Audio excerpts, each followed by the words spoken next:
Okay, let's do this. I think we are live. Where do I need to be? I need to be there. There you go. Good morning. Welcome to part one of a full campaign solo playthrough of Elder Scrolls Betrayal of the Second Era from Chip Theory Games. Hopefully you can hear me. Yeah, you can. AV is good. Thank you very much for letting me know. As you can see, we're not fully set up yet. We've got the box, and that's about it. But there are a few things that I want to say just before we start today's playthrough. The idea is that I will be doing a full true solo campaign playthrough today, divided into 3 sessions. The game is actually divided into 3 sessions, and you're not supposed to play all sessions in one go. It is designed that you play a session, have a break, play another session, etc., etc. And there is a save system within the game that you can save it between sessions. Today, I am going to plan to play the entire campaign, but split up into 3 videos. So this is part 1. When we finish part 1, I'll have a short break, grab some lunch, come back with part 2, and then hopefully this evening, part 3. It might not happen. Some of you will know that I've been struggling with exhaustion issues for the past 6 weeks, and last night I had the worst night's sleep that I've had in a couple of weeks. So I feel pretty awful. I've got a pounding headache, and it reminds me just like when I played Hoplomachus Victorum on my birthday a year and a half ago, and I had a pounding headache all day. Maybe it's something to do with Chip Theory games. I don't know. But anyway, we'll see how we get on. I've got my cup of tea, and yeah, we'll make a start on it. So this is not a sponsored playthrough video. For those of you that are tuning in who don't know what I'm doing this week, I've taken the week off work and I am playing through games that I love. Most of these games that I've been playing this week are voted on by my patron supporters as games that they wanted to see. This game being one of them. It got a lot of votes, and I'm very happy about that because this is a fantastic game. This is in my top games of this year. I don't know quite exactly where it sits in my top games of this year, but not only that, this is absolutely in my top 10 games of all time, potentially even top 5, potentially even top 3. It is so good. It is really, really good. Other things to get out before we start.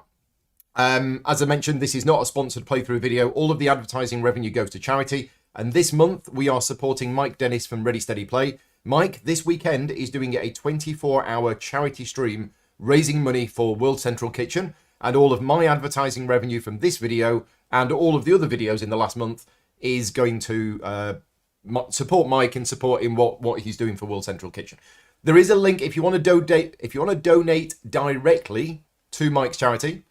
There is a link in the description of this video. You can donate now if you want, but I would ask politely that if you have any time at some point between Friday and Saturday when Mike's streaming, just pop in, say hi, because at 3 o'clock in the morning, he will need all of the support he can get as he's trying to stay awake. So yeah, we're raising money for charity. Good luck, Mike, with this weekend. The other thing is, although this is not a sponsored playthrough video, this is a free copy of the game. Chip Theory Games are one of my favourite clients. I do a number of pieces of sponsored work for them. Not as much as I'd like, but they do send me free copies of their games to cover on the channel. They also sent me a sword, and the sword came with a little note to say that I must say that they're the best publisher ever, otherwise they're going to take the sword away from me. So we have the sword here. Just full disclosure, I have a good relationship with them, not been paid any money for this video. Right, I think that's everything. Is that everything? I think that's everything. Right, I haven't even set up the game, as you can see. I also haven't chosen which character I'm going to be playing. And for those of you that don't know, I was unfortunately not on Chip Theory Games' list of content creators to get any of the new stuff. So there's loads more content for this game, which I hope, cross fingers, if I if I say more nice things about them, hopefully they'll send me all of the new stuff when it comes out, which I believe is sometime next year. But this is just the base game. Well, it's got the Valenwood expansion inside, but the new stuff is a huge amount of extra content for the game. So yeah, we're just going to be playing base game today. I haven't set up. I haven't chosen which character I'm going to play. I've had a lot of conversations with various people on Discord and my Slack channel. And yeah, I think we're going to be playing in Valenwood. And Valenwood is the base game came with one expansion, which was Valenwood, if you backed it. And we're going to be playing on Valenwood, which I've not played on before. But apparently it's going to be relatively simple. Oh, there is one more thing that I did want to mention before we start. a huge thank you to all of my Patreon supporters. My Patreon supporters are the people that financially support the channel and help make things like this possible. So if you are one of my Patreon supporters, thank you very much for your support and allowing me to have this week. And if you're not one of my Patreon supporters, but you want to support the channel, then patreon.com/gaming rules is the best place to support me. Thank you very much in advance. Right, so what have we got?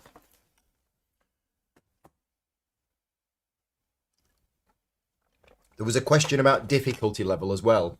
And I know, oh, and thank you very much for the super chat. All of the super chat also goes to charity. So any super chat money that we get in also goes to the charity that we're supporting. So thank you very much for the super chat. Oh. Yeah, difficulty level. There's a lot of discussion about this game as to whether it's too easy. And I know there's been various talk on the Discord server that once you get to know this game, even on expert difficulty, apparently it is a bit too easy. And I think they have released a series of how to make the game harder rules. I'm not that good at the game, and I'm playing solo. And I've heard solo is harder. So I'm not going to be playing on expert difficulty day, but I'm also not going to be playing on the easy difficulty. So whatever the normal difficulty is, that's what I'm going to be playing. I mean, we'll see how we get on. If it ends up being too easy, I might change it between... Oh, the autofocus. Is the autofocus going? Okay. I was hoping that would have fixed itself because I've increased the light, but apparently not. What was I saying? Yeah, don't know what I was saying. Bags. Right, okay. Let's get all of this stuff out and let's get the box out of the way.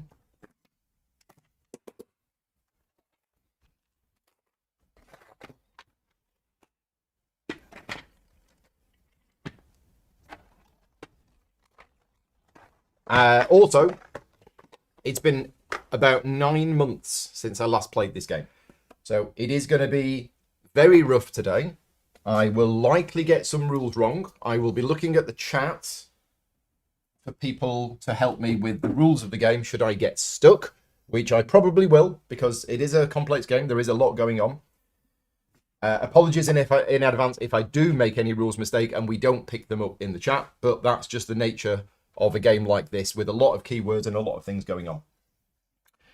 I will try my best, but yes, it's been a while. In fact, I've actually got a full campaign. I've got a 2-player full campaign playthrough of this planned for January. I'm going to a convention in January, Full Board Gaming, and me and Rob from the Whose Turn Is It Anyway podcast, we are planning to play a full 2-player campaign of this while we're at that convention. That won't be streamed because I will be away at a convention, but I'm very much looking forward to that. Because I think 2-player, maybe 3-player is where it shines. The reason why I'm not doing 2-player today is that I want to get the full campaign done. And I think doing it solo, I have more chance of getting the campaign done in 12 hours than I would be with 2 players.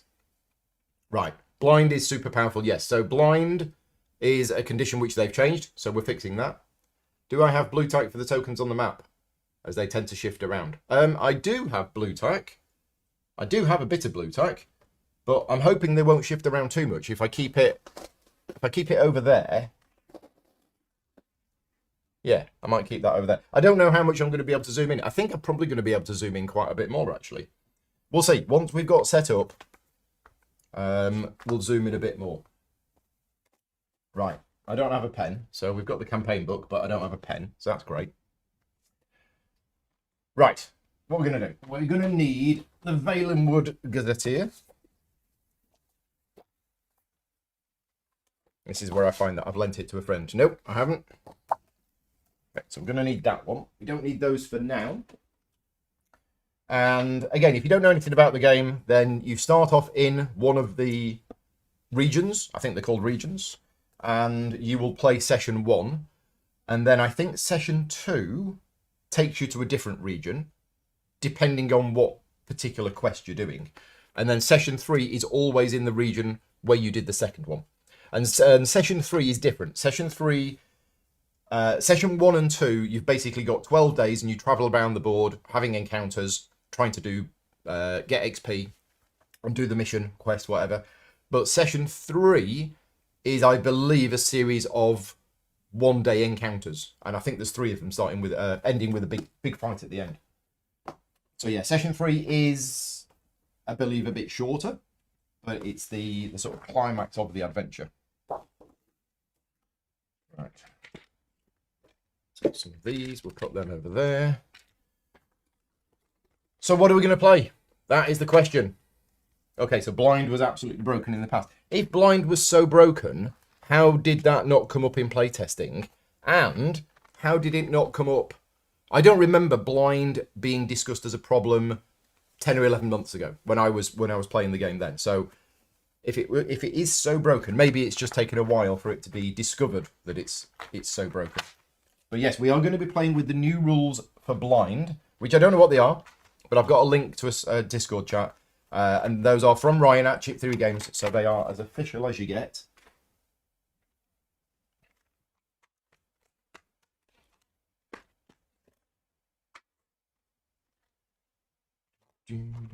Oh, you can stay in the same region for session 2. Oh, okay. So we could stay in Valen Wood for the whole time. We'll see what the weather's like.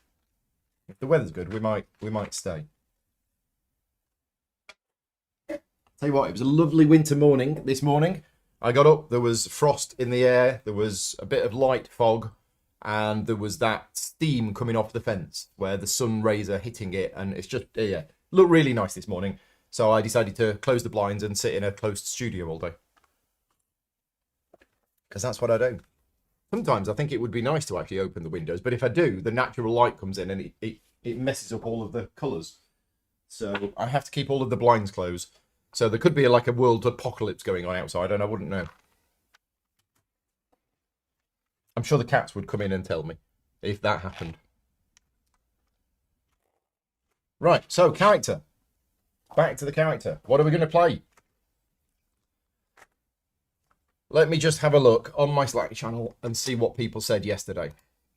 So, this was a discussion yesterday about Elder Scrolls. So if you're a patron supporter of mine, you do have access to the Slack channel, which is where there's a lot of good discussion about games. And I spoke about Elder Scrolls yesterday, and I said, I'm playing solo, true solo, and I don't want like the best build ever. I just want a character which isn't going to die really quickly. So it just needs to be, good. And I've had all sorts of mixed results. Some people have said, play any of them, it's fine. And other people have said, oh no, you really need to go with this, otherwise you're just going to die. So really, really mixed response. So archery and stealth is a good way to handle things early game, says Owen. Heavy armor can be really strong, says Frodo. Archery could be a good combo for some survivability. Spell sword or warden is good. Being a Khajiit archer is really strong. So archery is coming out as looking like it's a lot of people's choice. What else have we got? I think that might have been... Oh, acrobatics. Yeah, people have said bow skill, archer, acrobatics, bard and light armor, destruction sorcery. Yeah, maybe it is. Maybe it is open. I remember one of the first times when I was learning the game, I did build a character and it was terrible. It was really terrible. So there are easy options to go. And to be honest, I'm more of a ranged character myself. Whenever I played any kind of role-playing game, whether it be on the computer or a physical game, I was very much a ranged character rather than an upfront character. So I think we might go... It might be a bit boring, but I think I'd be foolish not to take some of the advice. So we're looking at potentially archery, acrobatics-y kind of thing. I am going to have to refer to the rulebook because I'm so rusty with this game as to how you even create a character. I know you get 2 XP to start with. And I know you get one of these. So we can be... So the things that are suited to... Are they called races? I don't know. They're either called races or backgrounds or whatever they're called these days. Set up a game. Choose a province. We've done that. Set up all of that. We haven't done that yet. We'll do that later.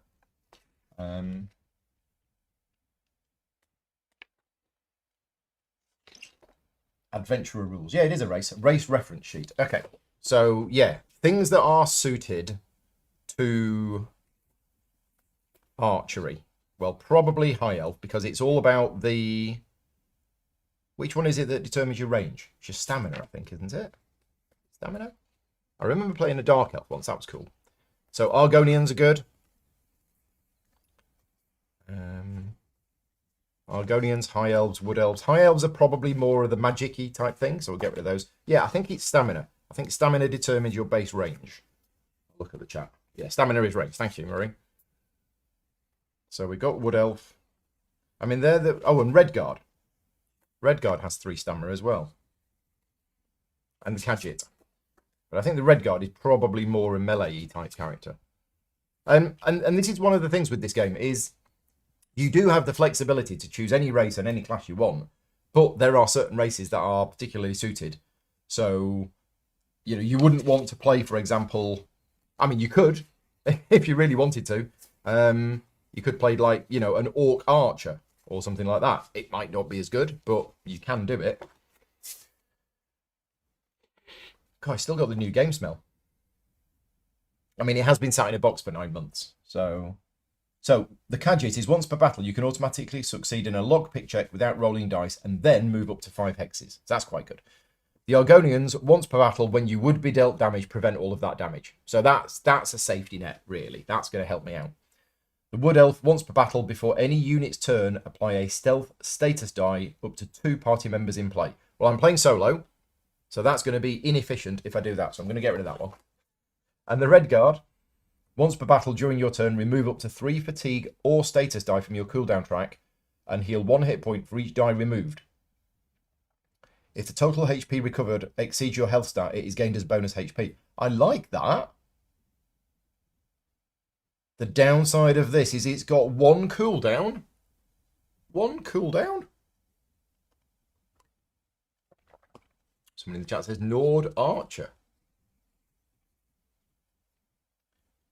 Yeah, I mean, it's got 2 stamina. It's got 3 combat, cool 2 down. Once per battle when performing an engage with that, or that, add 1 enemy combat die to your engage, plus an additional enemy combat die for each. Okay, so that's a possibility as well. I mean, the obvious choices are Argonian or Kadjit. But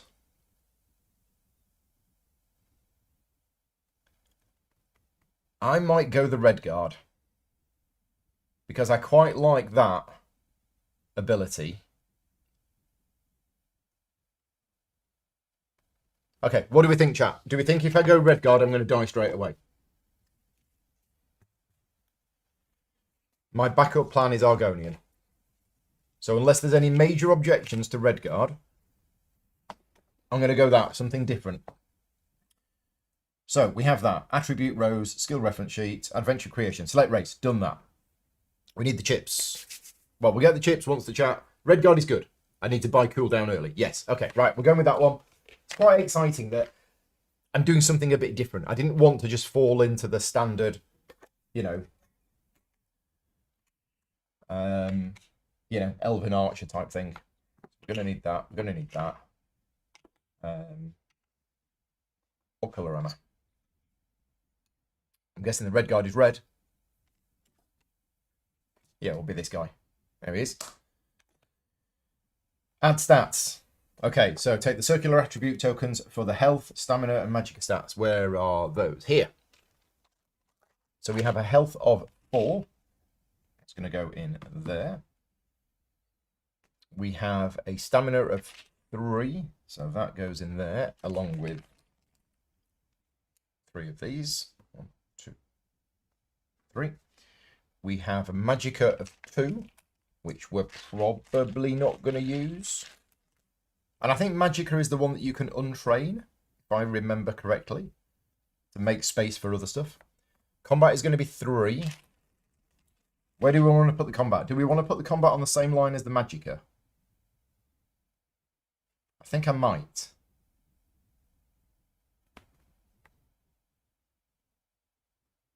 Yeah, and the combat is dice, isn't it? Yeah, so I need 3 of the combat dice.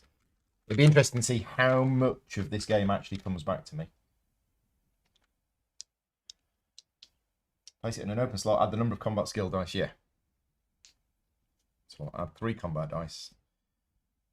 And again, whilst I don't want people in the chat to tell me exactly the best thing to do, I would like, excuse me, I would like people to tell me if I make a massive, stupidly strategic error. So yeah, please bear that in mind. I've done some streams before in the past. I remember when I used to do a lot of Too Many Bones streams, we had some experts watching in the chat. And it was really great that we had experts on the game watching in the chat. But there's a fine line between giving me hints to allow me to play the game better and literally telling me what to do. And there were a couple of Too Many Bones streams that I played where I ended up, and I didn't realise this until it was sort of, you know, an hour in, but I was literally just doing exactly what the chat was telling me. And at which point I was like, well, I'm not actually playing the game now. So, yeah, I do appreciate everybody being here and I do appreciate the help and the advice.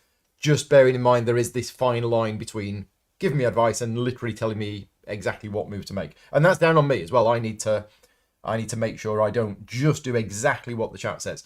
The best way I think to do it is allow me to make a move and then afterwards maybe say something like, or you could have done this. And I'm not going to rewind it, but it would be nice for my benefit to know what I could have done differently next time. As I say, the caveat is, if I do make a massive critical mistake that's going to lose me the game, please shout it out in big capital letters, because I don't want to mess it up completely. So my cooldown is 1. is 1. Excuse me.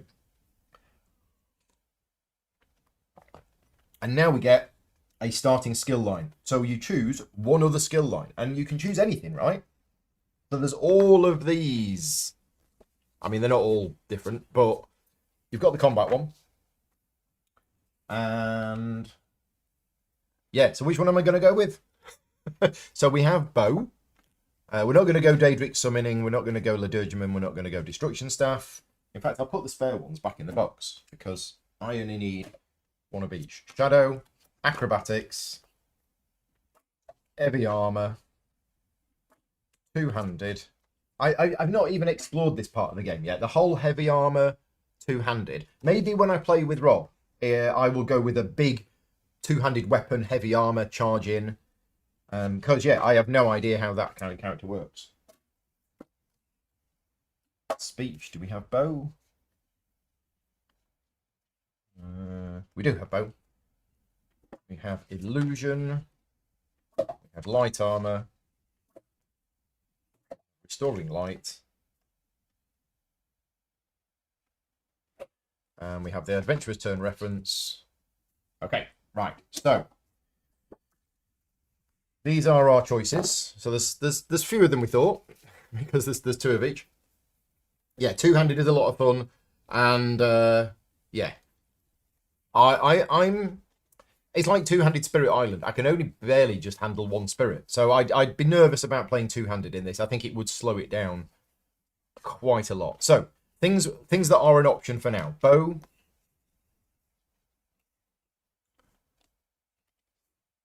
I mean, one-handed shield is an option, but we're not going to go with that, are we? I mean, your initial one has to be a damage dealer.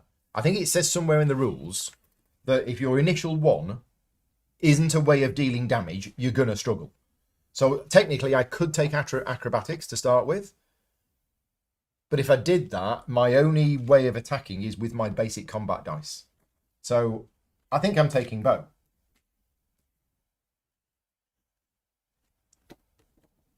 Yeah, I think I am. You can choose anything that they recommend: bow, sword and shield, Two-Handed, or... Yeah, I thought so. Yeah, something like that. A damage dealer. Right, we're taking bow. We'll put those over here. Gosh, just made a right mess of everything.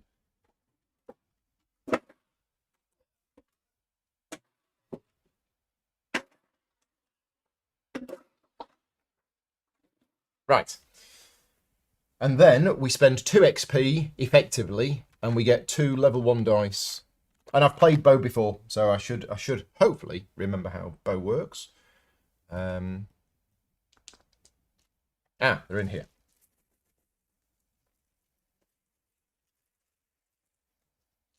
And it's purple, isn't it? Oh, no, it's red. Red. Right, okay. So where's Bo going to go? So if Bo's the one we're going to advance quite a bit, let's put Bo here. Okay, and we're going to buy that. We're going to buy that. So that is 2 XP. So the party is on 2 XP. And we are on day 1.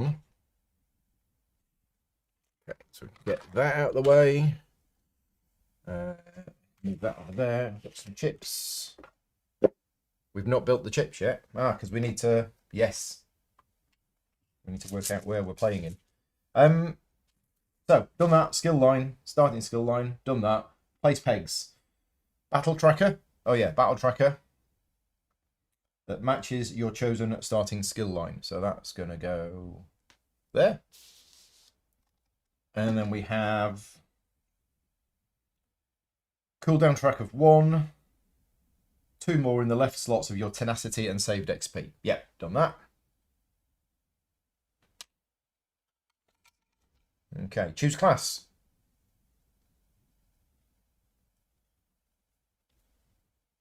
Oh yeah, we've not chosen a class yet. Hang on a minute, there's more. We're a red guard, and we're trained in bow, but where are the classes? There, right in front of me.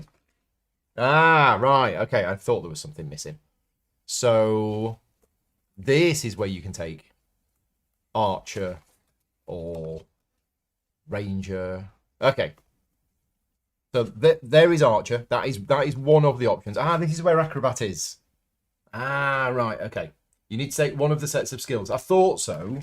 My memory was saying that there was something. And is that when playing solo or when playing 2-player? So we're going to take out one of each.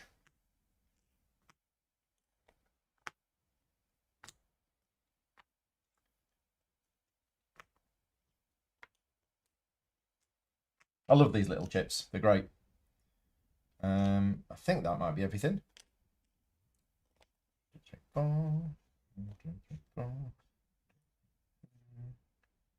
you go. That's everything. Right.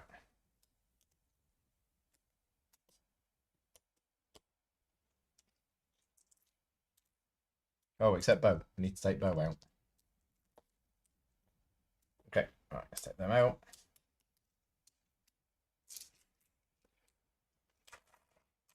Okay. Right. So we've done the bag. We've done the skill bag. Yeah. So which one of these? Acrobat, archer are the obvious ones, but I don't know. So many options in this game. The scout, burglar, rogue, pilgrim, bard.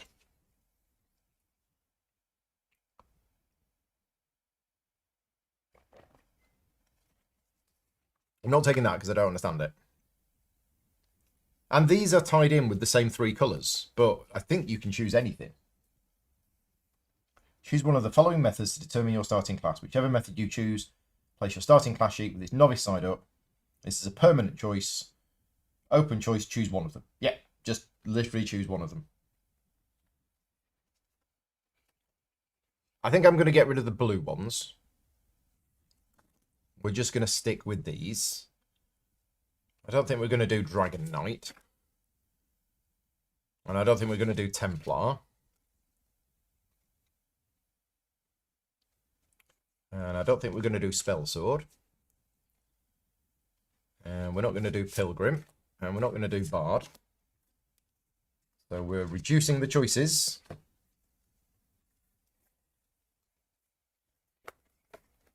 I'm happy to go with advice or thoughts from the chat on this.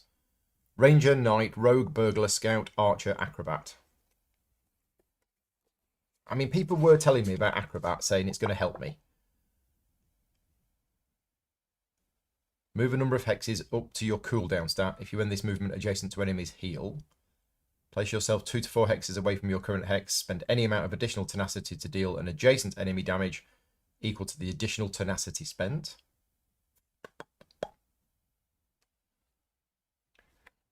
Machine gun bard bowman. Yeah, ranger. What's ranger then? So at the start of an enemy's turn, reduce its movement this turn by 1. That costs 2. It's quite expensive.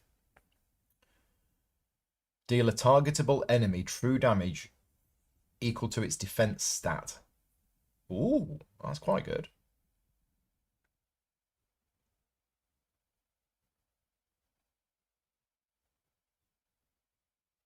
So the only reason I'm leaning towards maybe not Ranger is the big super powerful one is when you would take damage, deal all of that damage to an adjacent unit instead.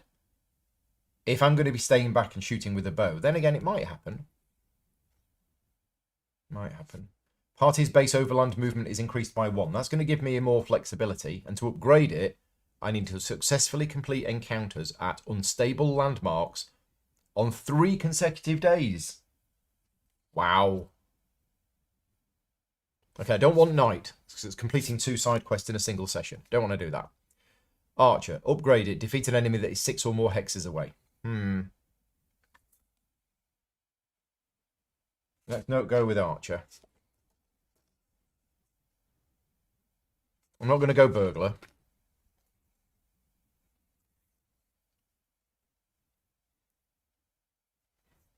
Okay, apparently Bard is amazing. Okay, Bard is back on the table. Once per turn, re-roll any 1 die rolled by a unit within 2 hexes of you, including yourself. Once per any unit's turn.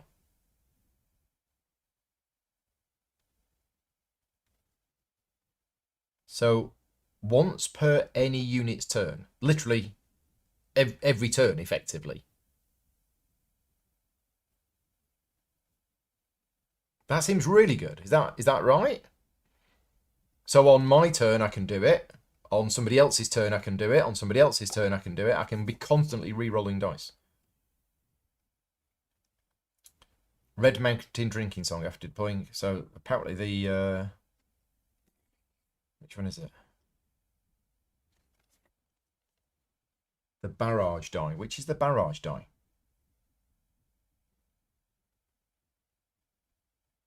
Oh, that's obviously one of these, is it? Arrow barrage. Okay, we're talking about combos here. Okay, I think I'm going to lean against that one. Just for now.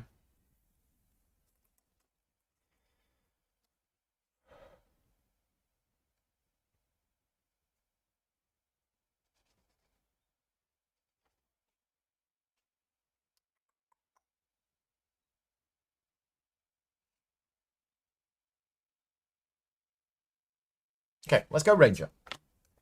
Let's go Ranger. So we are a Red Guard Ranger trained in bow. Got them there and them there. Right. Okay. So that's that done. Yeah. I think I'm going to zoom in a bit. I think we can definitely zoom in a bit on this. So let's turn off the autofocus, zoom in a bit, and set the autofocus back again. Okay, how's that? We're going to need to bring this back in.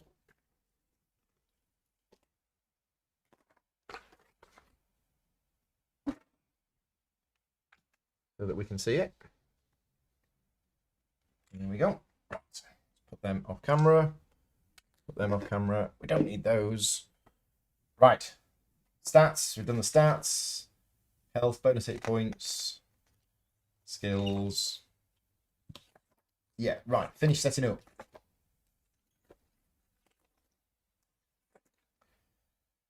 So. Enemy chips. Gather the black double-sided enemy chips and stack them into... Yes, so that's these. And we need to take all of the generic ones and all of the ones for Valenwood. So take out the ones for Skyrim. And there's 2 ways of doing this. Some people just leave everything in the bag and don't worry about it. Some people leave everything in the bag, and then when you draw something that is for a different region, then you take it out. I'm going to do what you should do, which is go through it at the start, because otherwise I'm going to forget. So that's from Skyrim.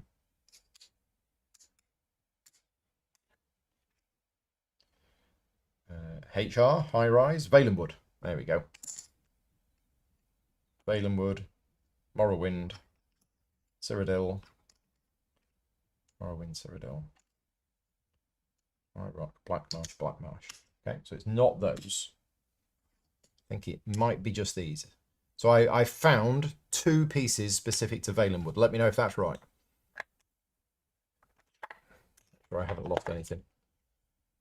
From the 1 to 5s.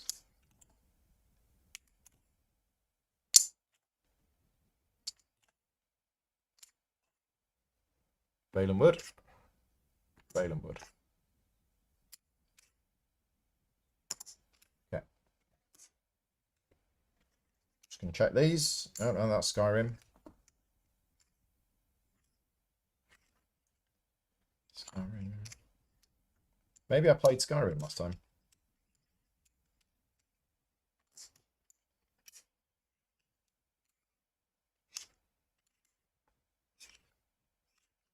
Okay, I think we're good. Sorted them all out. Right, so 1s and 5s are going in here. And 10s and 20s are going in here. Okay, right, done. Enemy chips. Set up the card decks. So, side quests. That's these. Yep, side quests. Are there certain ones that we're supposed to use? Are these side quests? Yeah, they say SQ on them. So they must be side quests. Yep, shuffle all of the side quests together.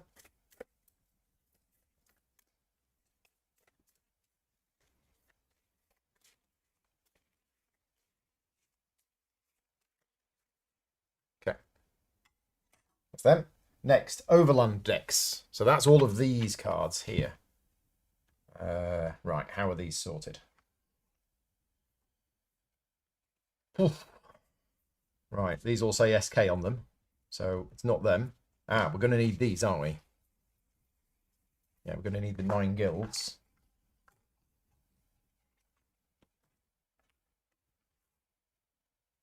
GE. I think that's general.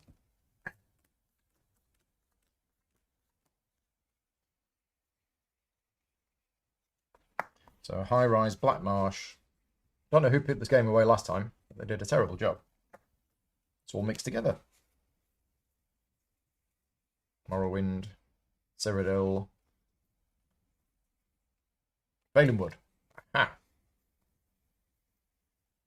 Okay, so we've got some Valenwood cards. I believe these are general cards. And what have we got here? More Black Marsh, more High Rise, more Morrowind, Cyrodiil. Ah, Valenwood have got a different colour.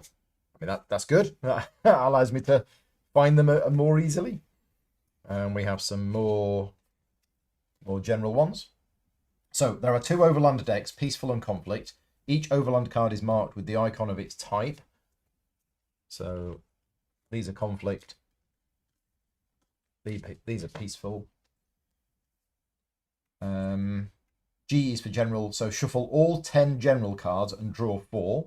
And then take 8 from the province that you're playing in. So 1, 2, 3, 4, 5, 6, 7, 8. So 8 Valenwood Conflict. Let's just check that we've got 10 General. We don't. 1, 2, 3, 4, 5, 6. Ah, because the 4 that was used in the last time I played are probably still somewhere. So let's find them. Delve cards. Special delve cards. Ah, we're going to need this loot. Oh yeah, the backs are massively different. Is this deliberate or is it a printing error? Can anybody confirm that? But the Valenwood cards are very, very different. I don't know if it's a printing error and if anybody else has complained about it, or if it was deliberate.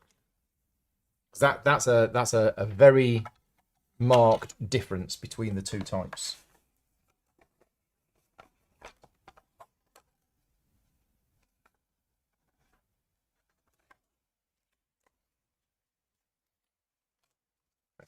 that's those. What have we got here?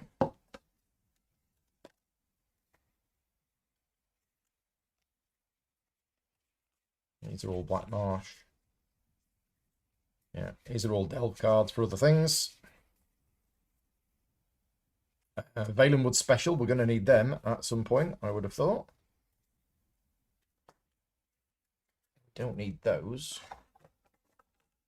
Go back. Right, Valenwood. I think these are Valenwood delve cards. Yeah, they are Valenwood delve cards. Right, so I seem to be missing. They're meant to be the same PVC printing hardness. Yeah, okay, they're meant to be the same. That's a shame because they are very, very different. Right, so I'm looking for general conflict cards. And there's 4 of them. So they will be... I mean, if I don't find them, I'll just use 4 different ones. It's not a big problem. And I'm hoping that they're not lost anywhere.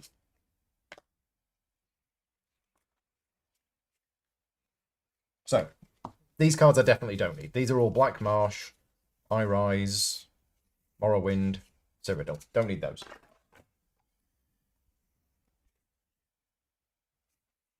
These are also Morrowind, Cyrodiil,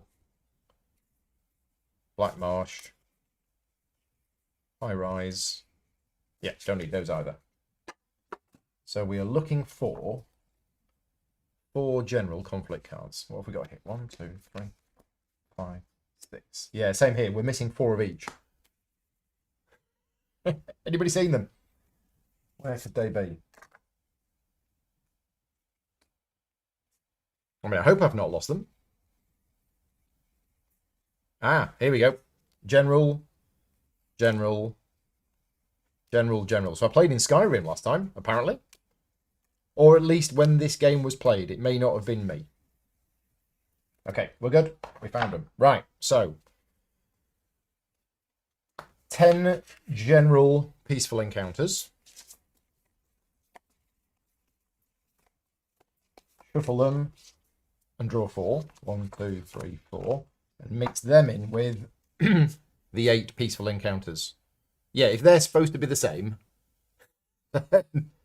they're not. They're very, very different. That's not a big problem. It's the back of these cards that, yeah, that's a bit odd. Right, so there's the general ones. Let's put them over there. And then we have the 10 general conflict cards.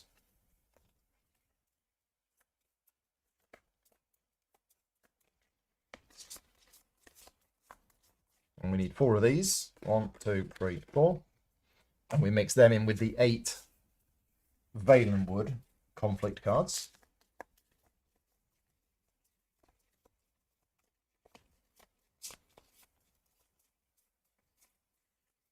Okay, so they go in there.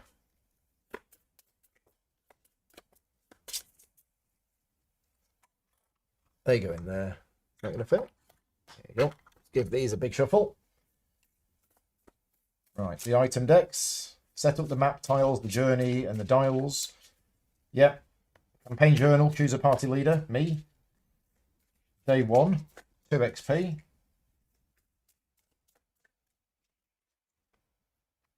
Okay, we're almost ready to start. What, will be an hour in? Yeah, about an hour in. Yeah, I think the Valenwood cards do look nicer. Just the colours are very different. Okay, so it's not just me. I'm not special. There. We've got the delve cards. I'll sort them out later. As yeah. When we need to do a delve, I will get them done. Right, guilds. Choose game difficulty. So we're going to be playing on Adept. Adventurers remove 1 die from their cooldown track and heal 1 hit point during the adventurer's rest step at the end of each day. Okay. So it says difficulty level is determined, it affects 3 things. The adventurer's rest, the engage. You can take engage actions during battle to roll dice. Adventurers must gain a fatigue die for each additional engage. How does that affect difficulty level? Okay. Well, so first session of a campaign. Each creates an adventurer. Done that. Set up the guild. Refer to the first quest step in the gazetteer. When we're supposed to have shuffled the guild? To set up your quest, refer to its first quest step in the gazetteer. Oh, I seem to remember this was a bit confusing because you're supposed to have done this first. Okay. So we'll give these a shuffle. And we're going to pick 3 of them. And then we're going to choose 1. And again, I'll look to the chat to see what kind of thing you want me to do. Quest-wise. So, 1, 2, 3. And that's it. We don't need them now. They disappear. You don't need them again. Right, so we've got the Mages Guild, the Thieves Guild, or the Outer Watch. And we need to refer to the Valen Wood Gazetteer. So, fierce and untamed, Valen Wood's lush, impenetrable forests have long been the stuff of legend. The province's entrance into the Aldmeri Dominion has brought change to the Wood Elves who have lived in the region and clung to their traditions for generations. Even with the front of the Three Banners War nearby, the province offers thorny and complex concerns of its own, like the independent tribes of Wood Orcs or the missing city of Falinesti, housed in one of Valen Wood's massive migratory trees. Lately, long-time Valen Wood residents have started to view outsiders with suspicion, thanks largely to the guiding influence of the wood elf Deslandra, a longer popular figure in the area for her charitable work. Okay, it's an introduction to the area. So, the overland mechanics. Deslandra has a strong reputation in her home province, and she will go out of her way to make sure that anyone who dares challenge her is met with severe consequences.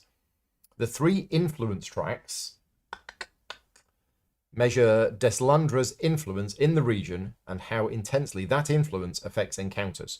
At the start of the session, place a token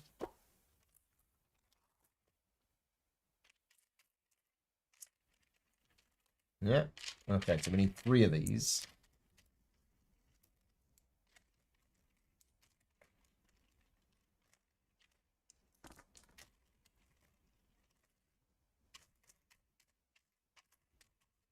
Where is it? Got. Are they 2-sided? Ah, they are 2-sided. Excellent. Okay, so we need a one with a book on it. Is there another one? Yep, got one more. Right, so there's a little thing with a book on it. That's going to go on the 0. Right. On the 0 influence track on the overland map, when triggering the activate province effect step, increase the relevant influence track based on the overland icon drawn. Before resolving any encounter, consult the following to determine if an encounter's associated influence track provides a negative effect for that encounter. If it's at 0 and 1, there's no effect. So if it's at 2 or 3, then it has an effect on the towns, peaceful encounters, and the conflicts. Right. Additionally, Valen Wood introduces a new and unique minor keyword, resistance. This keyword represents the party's progress in turning the tide of public perception against Deslandra within the region. Like other keywords, this keyword primarily impacts the endgame quest. However, this keyword can be gained multiple times. When logging it into the campaign journal, write it once the first time, and then mark it with a tally mark each time you gain it. Right. This keyword can only be gained in Valen Wood and only assists you during the Valen Wood endgame. Whenever you would gain this keyword, you may choose to ignore it and instead reduce an influence track of your choice by up to 2. At the start of session 2, if you were not in Valen Wood for session 1, you gain the resistance keyword twice. Okay. Right. Native skills, I embark. Delve feature. We'll go to that when we do a delve. So, now we have options. Do we want to work for the Mages Guild? So the Mages Guild is Fatal Findings, which is a complexity 2. I'm not going to read the intro because that's a lot of reading. Or we can work for the Thieves Guild, which is Fencing with the Enemy, which is complexity 3. Or we can work for the Outer Watch, which is Gossip and Slander Complexity 2. Let me know in the chat which one of those you want me to do. Mages Guild and Outer Watch are Complexity 2. Thieves Guild is Complexity 1. I'm going to finish my cup of tea. Which is now cold. I'm just going to go and warm my cup of tea. Let me know, Thieves, Mages or Outer Watch, which one you want. And I'll be back in 30 seconds.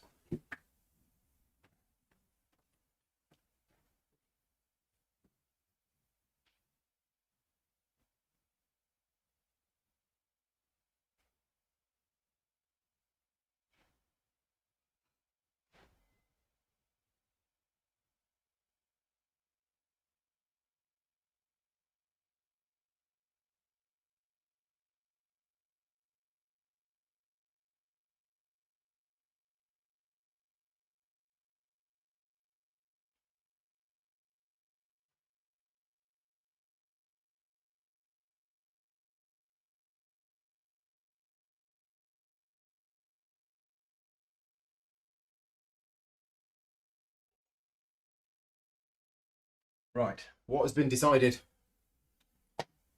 Oh, have a look. Outer Watch, Mages, Mages, Outer Watch, Mages, Outer Watch, Outer Watch, Outer Watch, Outer Watch, Outer Watch, Outer Watch, Outer Watch. Right, Outer Watch it is. Thank you very much. So, we're going to be working for the Outer Watch. That is the guild that we're going to be associated with, and this is for the whole of the campaign. So, Outer Watch. I might finish my cup of tea first, otherwise it's going to go cold.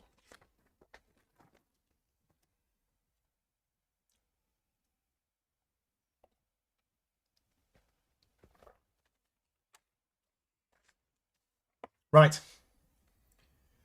Gossip and Slander. Session Snapshot, or Overview. Complete side quests that will help you with the final clash. A Daedra will offer to help you, which will tarnish your reputation but make fights easier. I should have read that actually before you chose, but never mind, we've done it. Right.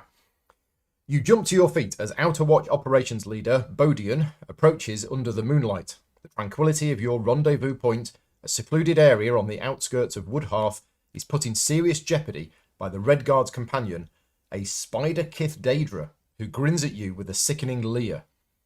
This is... oh dear. Zenithissa? This is Zenithissa, Bodian explains. She's here to help us. She was recently freed from Deslandra's control, and she would prefer that Deslandra's plans are thwarted. He won't speak it plain, so I will, Zenithissa hisses. I want revenge, and besides, if Oblivion is cut off from Nirn, I won't be able to have my fun on the other side anymore. The spiral skein is boring. I prefer the pleasures of the senses that can be found in Tamriel. For some reason, you doubt she's talking about a nice wheel of cheese. Bodian reads your expression and grimaces. Okay, so... oh, no, there's more. I'm not going to make you bring her if you don't want to, he says. Valenwood is Deslandra's home, and she has been most effective in undermining the Outer Watch's credibility here with her lies. We simply want you to accomplish some jobs around the region that need doing. More of the old community aid that we used to do in happier times. That should increase our standing in the area once again. He casts a sidelong look at the spider-kith, who is glaring at you expectantly. Obviously, our friend here might make you less welcome if it were to come out that you were working with her, but she's resourceful, and our shared goals have made us strange bedfellows. I'm sure she could be of help to you. And I'd take it just terribly if you were to reject me, Zenithissa titters in a parody of temerity, raising her hand to her mouth. When she draws it back, the glare has returned. Better my friend than my enemy, right? Okay, so our starting location is Woodhearth. Special setup instructions. Choose whether to accept the help of the spider-kith. Yeah, sure. If you do, quest unit Zenithissa becomes a companion controlled by the party. Okay, so we need to find a quest unit. That's these white ones, isn't it? Okay, where is she? Probably going to die right at the start.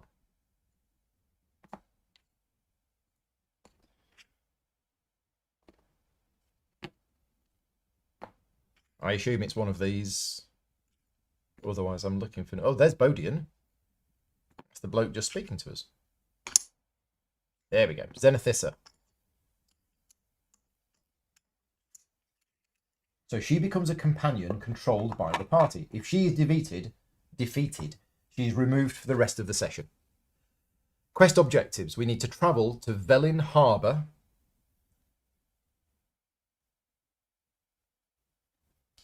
South Point. And Willow Grove.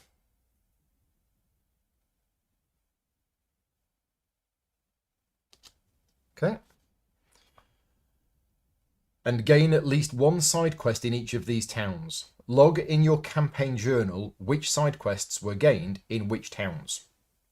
After successfully completing at least one side quest, travel to any conflict landmark and choose to initiate the following clash using the end of session difficulty EP. Recommended by day 12 initiates the end of the quest.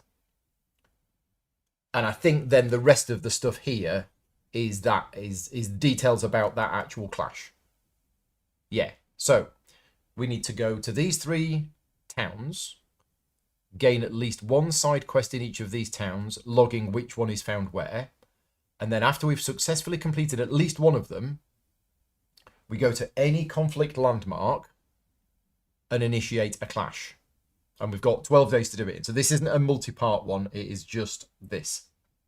But at the start of the clash, we gain benefits according to each town in which you gained a side quest that has been completed. Okay, so the more of these side quests that we do, the more benefits we're going to get in the clash. Okay? Right. Easy. I think. Right. Now, we're going to need this book, aren't we? Because we're going to need the native powers. We're going to need the different locations to go to. The information about the delve. That's all in here. Yeah, okay. And I'm thinking we might just stay in Valenwood for the whole of this campaign. Maybe. Keep it nice and easy. We'll see. We will see. Need to read the rules on companions. Because I can't remember what they are. Right, chips. Now, I don't know where the actual chips are that came with this game. So I'm using one from Too Many Bones. I'm sure I have the premium chips for this game. I just don't know where they are. So I've got 4 health. And Zenithissa has also got 4 health. That's my companion. Right, well, I'm excited about this. I know it's been a bit slow getting going, but that's what happens when you haven't played the game for ages. And I've got a couple of reference things I printed out, because I got the sort of first printing of the game, and I think it didn't come with an index, so I've printed out an index. Maybe it did. Got the enemy skills reference sheets, native skills reference sheets. Yeah, it's going to be quite rough, but we'll get there bit by bit. That can be there. That can be there. That can be there. Right. So day 1 is always in the town where you are. You have no choice of what to do on day 1. You are in the town, and it is the town of Woodhearth. Woodhearth. And one of the things that I keep meaning to do, but I don't play the game enough, is I don't like the fact that you have to go through this book, which has got all of the story in, for this. I kind of want to separate these out and just make these onto little, reference cards. Maybe A5 reference cards or A6 reference cards with all of the information on, and you can actually just find them more easily. It's on my list of things to do when I retire, so it'll never happen. Right, Woodhearth. Woodhearth is a major economic hub for Valenwood, despite the frequent presence of pirates and smugglers on its shores. In an attempt to keep order, the Aldmeri Dominion has deployed the Thalmor, a group of high elf soldiers, to police the area. So the Thalmor outpost says after each time an adventurer takes an in-town action, they may gain 2 tenacity. Right. And the town square is closed, which is where you do that. So there are things that we can do. There's items. There's the trainers. Oh no, that's the guild kiosk. The guild kiosk is that. The alchemy station, quest board. We don't need to pick up any quests here, so I probably don't want to.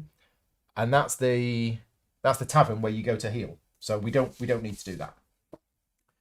So I believe, from memory, you get to do 2 things. Is that right? Where's the rules on towns? Rules on towns must be here somewhere. First session of a campaign. Begin the first day.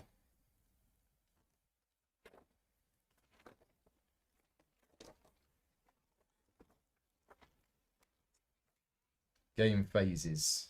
Overland phase. Towns. Can't remember. Town features. 40. Here we go.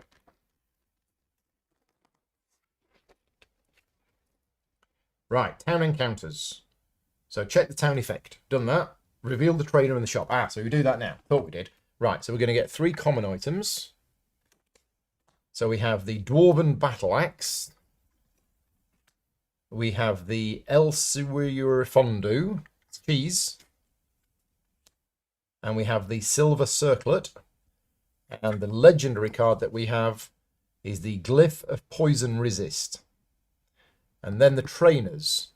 So with the 6 trainers, wow. And it can be all of them.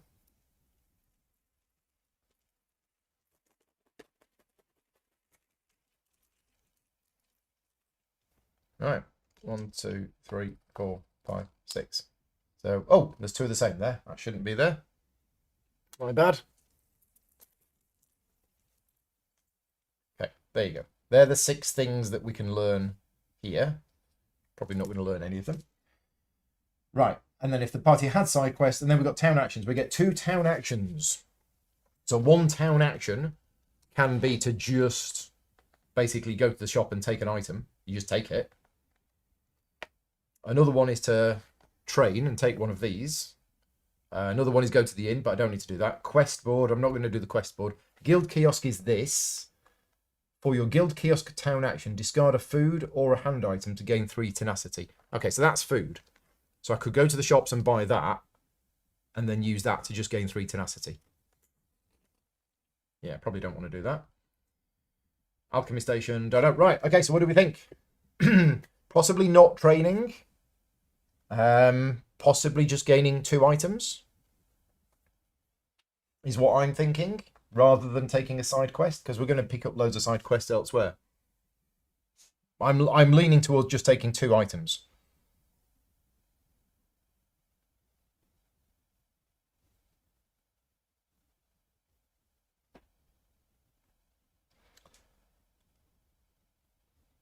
I mean, the Dwarven Battle Axe is not really very good for me if I'm going to be going in and doing sort of ranged combat. But I don't have to. I could just go in and do melee, but I wouldn't be using any of these.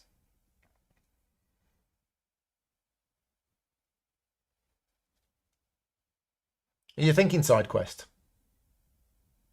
The speech skill can be quite nice. Yeah, so one of the reasons why I'm kind of ruling out these is that you only get the skill. You don't actually get... But maybe you're right. Maybe we should be looking at this. If none of the items... Yeah, because I'm going to have to do it at some point. So there's Daedric Summoning, right? I'm not going to do that because I took that once in a game and I got really confused. So we're not going to take that. We've got Speech.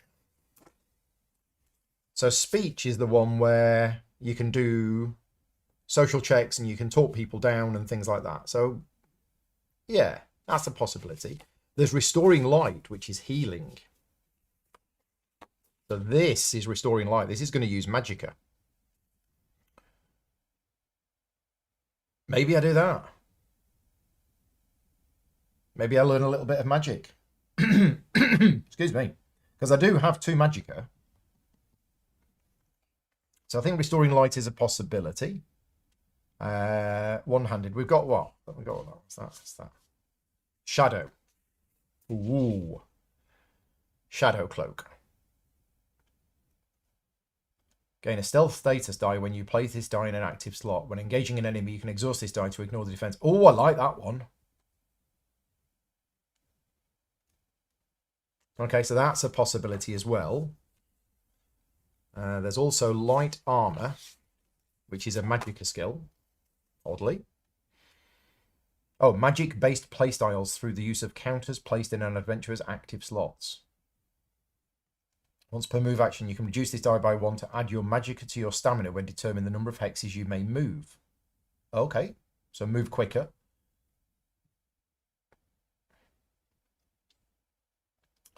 Reduce this die by any number to prevent 1 damage. Ooh, okay, so that's a potential. I've never used that before. That's a potential interesting one. Okay, so I've filtered it down to 3. Restoring Light is going to give me a bit of healing. Shadow is going to make me be able to hide, which when I'm playing solo is quite good, because I think if you've got stealth, I think that means people can't see you. They can't target you. Or we've got light armor, which can allow me to move further, which is going to be useful in delves. I think I'm going to go light armor. Yeah, it gives you a lot of movement. Yeah, okay, we're going to go light armor. So that's going to go here. Gonna need more space. Okay, but you just put it in and you don't get any... Ah, where am I going to put it?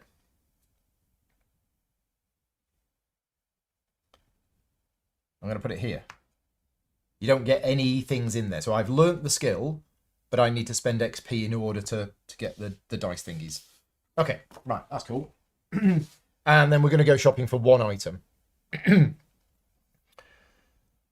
So, we've got this cheese. What's this cheese? Fondue. Discard this item.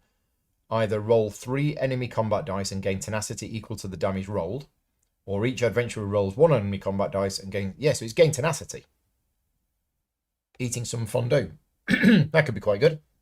We've also got the silver circlet, which is an accessory. I can spend 2 tenacity and interrupt after rolling. Change a single level 1 or level 2 die to a side of your choice. I like that. Let's go with that. So those items, I believe, go to the back. And we have this. So where's my stuff going to go? My stuff can go here. Because I think you can have 4 active items, and you can also have 4 in the backpack. I think that's how that works. I don't have the Cheeses of Tamriel pack. No. No, I don't think so. I don't think I've got that. That's one thing that I've not asked Chip Theory Games for. I say they are very, very generous when I ask them for things, but they release so many things I lose track sometimes. So yeah, we are good. We've done the 2 town actions. Day 1 is done. So we move to day 2. Right. Where are we going? So because I've taken Ranger, my overland movement is increased by 1. Oh, didn't we need to determine, like, the weather?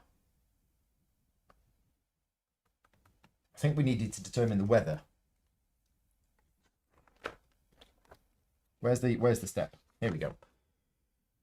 Overland encounter, reward phase, end of day phase. Activate the province effect found on current peaceful overland card or top of peaceful encounter deck. Yeah, so because we didn't have a peaceful encounter, we need to take the peaceful encounter card, and it says on it, it's that. It's this icon here. Okay, so we need to now look here. This is the other thing that I think should be done, is that this should be a separate sheet, so you're not having to keep flipping around the rulebook. In the activate province effect step, which is what we're doing now, increase the relevant influence track based on the overland icon drawn, which is that. So that goes to there. So the influence has gone up, making potentially conflict encounters more dangerous. Okay, but there is no weather or anything like that. There's nothing that affects movement like it does in some of the other ones. Okay. Right, and then that goes to the back. So the base movement is 3, but my base movement is 4. And you can spend fatigue to go more. Is that right? That rings a bell. Not that we need to. Oh, maybe we do. Maybe we do. Right, where are we going to go first? Well, this is nearer. It's 1, 2, 3, 4. It's 6 away. So potentially, we could push ourselves with 2 light fatigue and we'd get there straight away. I mean, we could. Overland phase. Move party. 3. Fatigue movement. Gaining fatigue for each additional hex of movement. Gain 1 light fatigue. So we could absolutely do this. The problem is, by doing that, we're not getting any XP. But I think I like the idea of that. So we're going to do it. We are going to gain 2 light fatigue. And we are going to move 6 spaces. 1, 2, 3, 4, 5, 6. And we've ended up in Velin Harbour. So this is day 2, and we have arrived in Velin Harbour. So, we read Velin Harbour.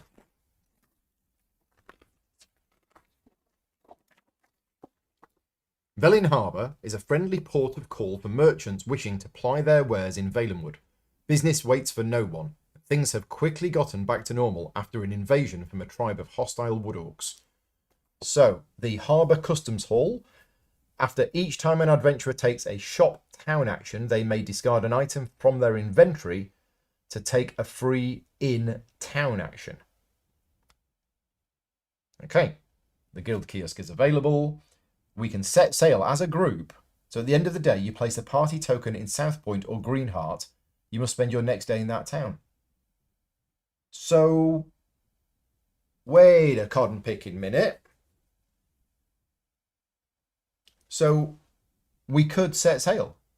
So we could do one thing and pick up a quest. And then, as our second thing, we can just go to the town square and we literally sail to here and then we can get another quest there. Is that right? Yeah, I think that's right. Okay, I mean, let's see what we've got first. Let's see what common items we've got. We have the Glyph of Frost, we have the Nordmead, we have the Silver Darts, we have the Claymore of the Crucible,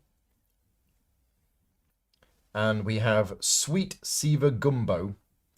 We have 4 trainers available. I'm not sure that it's gonna. Not sure we're gonna bother with this.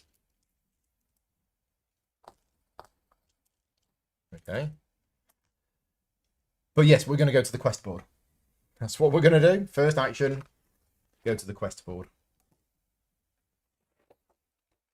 Okay, this is one of the downsides of playing solo, is normally that would be just one action for the group. Or sorry, for one person in the group. Whereas in solo, it's taking me my one action.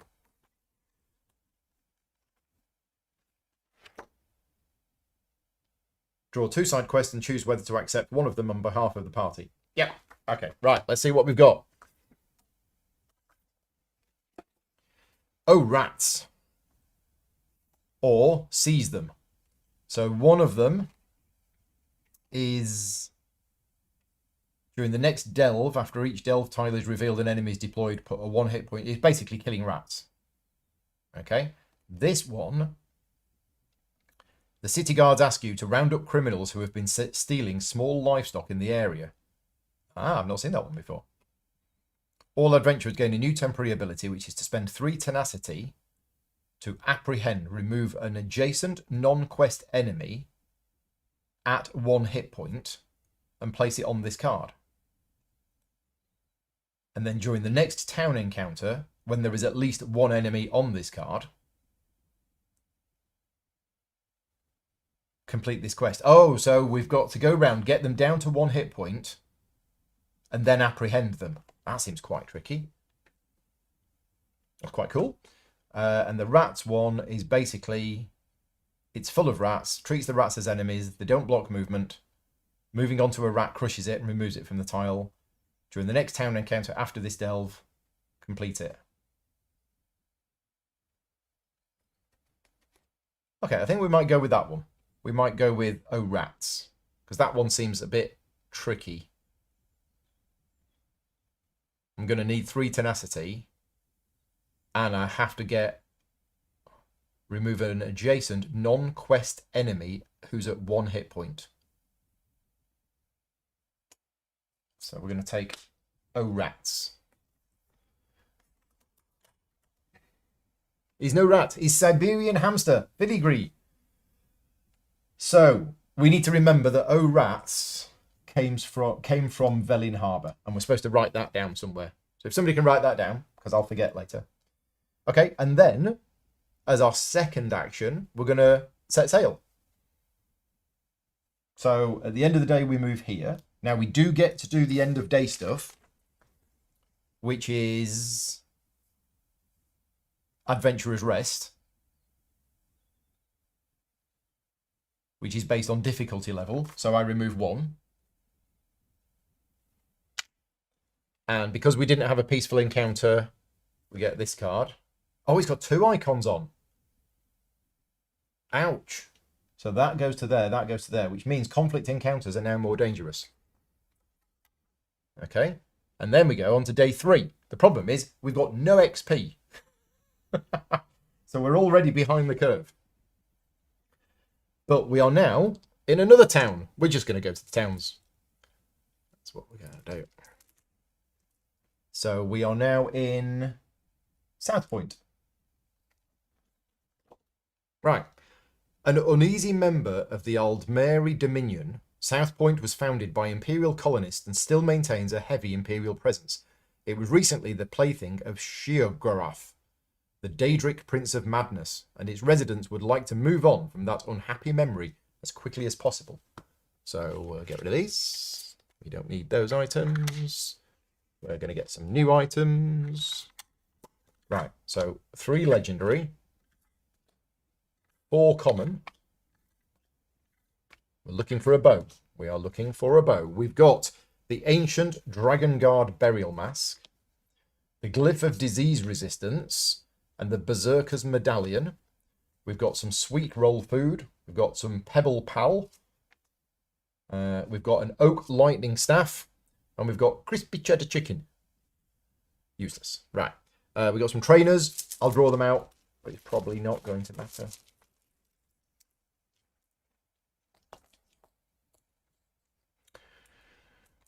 Right. So we need to go to the quest board. Yeah, so we absolutely need to get a quest. So we've got Robber Baron, which is a crusty Nord merchant, offers a bounty on a notoriously sticky-fingered group of ruffians roaming the region. Travel to any unstable landmark and initiate the following clash. Or a High Elf Scorned. A High Elf claims that some merchant stole a lost accessory of theirs, find who stole it, burn their shop to the ground. So it says, after populating the items in a shop, you must first check to see if this quest is completed. If an item with the accessory, keepsake, or ring trait is available, you must discard all available items in the shop, then complete this quest. So we can't do that now because we've already done that. Interesting. Okay, so this could be quite easy. Yeah. This could actually be quite easy. I think we're going to do that one. We're going to do a High Elf Scorned. So, in fact, if I just put the quests near the locations where they were drawn from, we're okay. Right, so we've got 2 personal quests currently. And we have a spare action because we're not going to get on a ship anywhere. So this one is the Remnants of Sheogorath. Gain 5 tenacity. Then you are dealt true damage equal to the number of players. After taking this town action, you cannot take an in-town action for the remainder of this encounter. Well, let's do that. Because we just gain 5 tenacity and take 1 true damage, which we're going to heal straight away. Yeah? Because I don't think we want any of these. None of these are like nice bows or anything.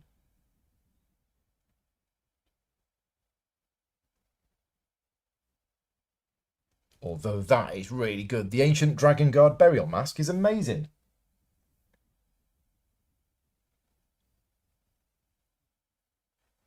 But if I have all of this tenacity, I can do all of these things. Wow.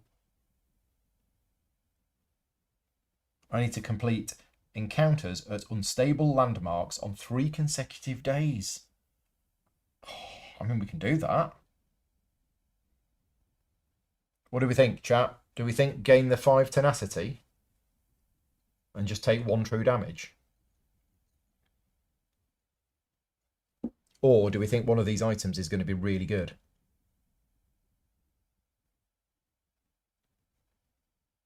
And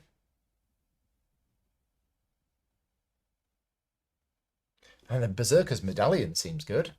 If this item is right side up, you may flip it upside down to take 1 free turn after your current turn ends. If your adventure is defeated while this item is upside down, flip it right side up. So if this item is right side up, you may flip it upside down to take 1 free turn after your current turn ends. If your adventurer is defeated while it's upside down, it flips right side up. Okay, so my rules question is, how does an item that's flipped face down, how does it refresh? That's the inn, isn't it? Is the inn getting your items back?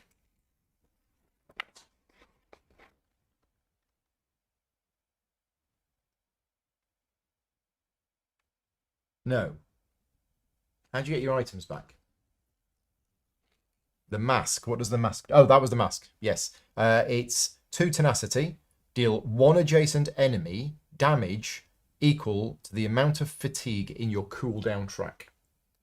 Berserker's Medallion is unique in that aspect. It remains face down until discarded or you're defeated. Okay, so it's 1 use only then. Right. Okay, potions. That's the thing I'm thinking about. Potions. So, yeah. I think we're going to do that. I think we're going to go to this Remnants of Sheogorath. We're going to take 1 true damage to gain 5 tenacity. And that's my 2 town actions done. So we do end of day. We activate the province effect. It is... Oh, it's that again. Ouch. This Landra's influence is growing. And then we have Adventurer's Heal. Sorry, Adventurer's Rest. So I get that back. And I get that off. That was day 3. Paul visits all of the towns in Valenwood. Right, day 4.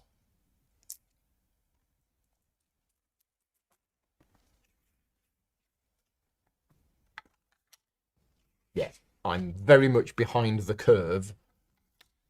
But thankfully, one of the differences between this game and Too Many Bones is the encounters do not scale based on the day that you're on. The encounters scale based on your current XP total. So the fact that I'm going to probably have an encounter on day 4, it's no more difficult than if it was an encounter on day 2. So I like that in the game. It means that the game is not just getting harder the longer it goes on. Right. Day 4. So our overland movement is 4. We have 2 quests, although one of the quests we just need to go to a town. And this quest is a delve. But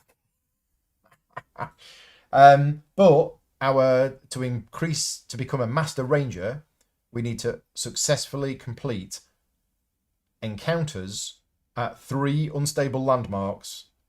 Sorry, at unstable landmarks on 3 consecutive days. So we have, in fact, I tell you what, we haven't got any camera things. Let's just spend 30 seconds. I'm going to press a button on here, and I don't know what's going to happen.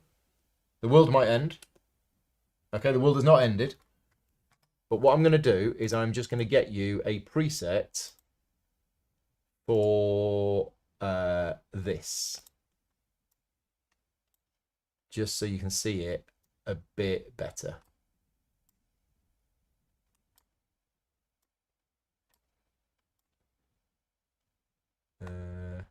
Yeah, there you go.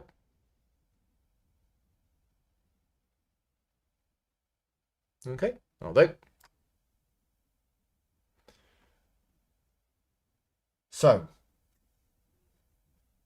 we're here. We know we need to go here to get another quest. I mean, we don't need to, but we can't do the this session's end quest until we've completed at least one of the side quests. So yeah, there's an unstable here, which is the one I was thinking about, 1, 2, 3, 4. Because then after that, we can go 1, 2, 3. And then after that, we can go 1, 2, 3, 4. And then after that, we can go to town. Okay, I think that's what we're going to do. We're going to try and do 3 consecutive, successful, unstable landmark encounters. Off we go.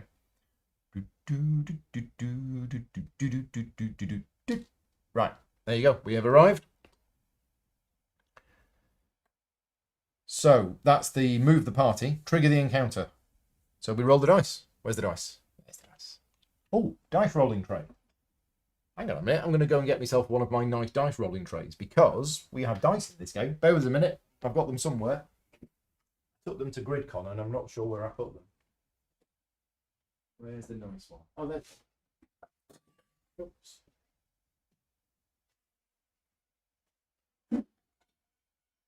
Not the nicest one, but it'll do. It's full of bits.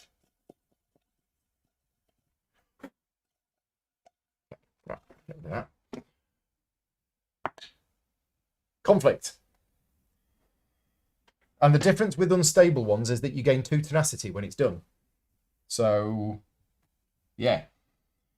Right, so we are having a conflict encounter, which is going to be modified because of that. We'll need to look at how it's modified. Right, off we go. We're having our first, and it's a Valenwood one. Forest Fatalities. Valenwood's shifting, impenetrable tree cover can be a blessing or a curse for a weary traveller. Bandits find ample cover in the flora, but quick thinking and a keen ear on their part would their... and a keen ear on the part of their would-be victims can turn the tide in an instant. Today, you hear the muffled footsteps of someone who does not wish to be seen, and your eyes dart for an appropriate vantage point. Perhaps you can launch a preemptive surprise attack. So we do have 2 options on this card, but because it's an unstable option, we've got to choose this one. So if one of the options is in red, it means we have to choose that particular option, which is spied by the enemy. Now, if we succeed in this, we get 3 experience points. So this is going to be quite tough. Right, we have our first battle set up. Off we go. What are we on? Oh, it's day 4, isn't it? Yeah, this is day 4. Day 1, we went to there. No, day 1 we did that. Day 2, we walked to here. And then at the end of day 2, we went there. Day 3, we were here. This is day 4. Right, okay, so we need... Now, I've got this. Did this come with Valenwood? I think this came with Valenwood, didn't it? So we'll use that one. It's just a slight alternative to this one. Yeah, I mean, that's really nice, but we're going to use that one just for something different. Oh, where's the intro tile?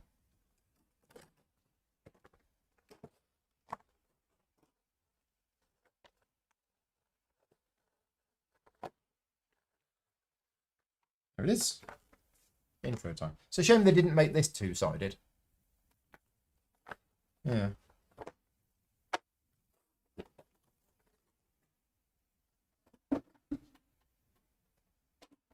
Okay, so we are setting up this clash.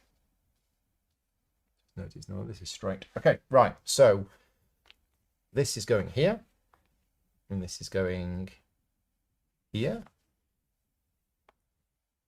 Like so. Okay, right. So we need to place enemies. So how does this game work again? It's number of experience points multiplied by the number of characters. So is it just 2? That should be easy, it says.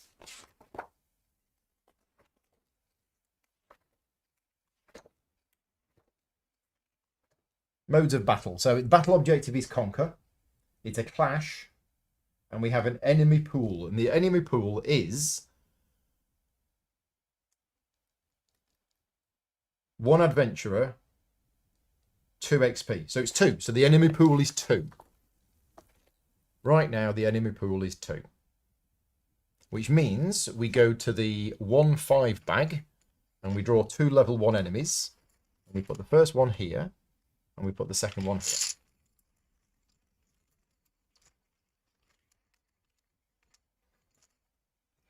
So we have found a mud crab,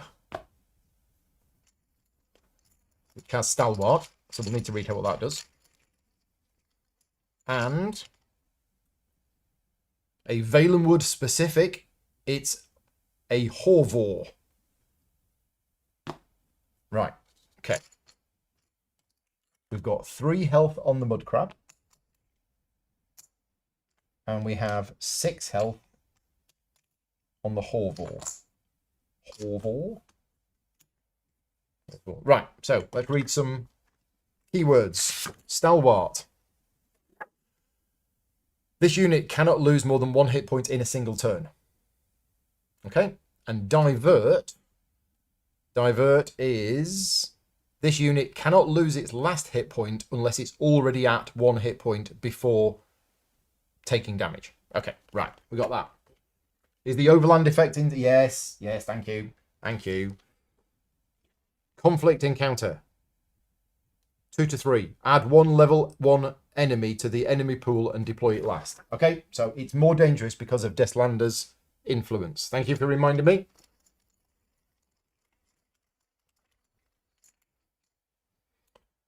It's a dark elf bandit that also has divert. Well, it's been fun. Thank you very much for watching. Tune in next year for another playthrough. It's already looking bad. Look at him. They're right there.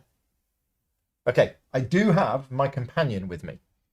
I have Zenithissa. She's got bladed and vindictive. Bladed. When engaging an adjacent target, this unit deals an additional 2 damage. Awesome. Vindictive. This unit increases its combat stat by the number of opposing adventurers.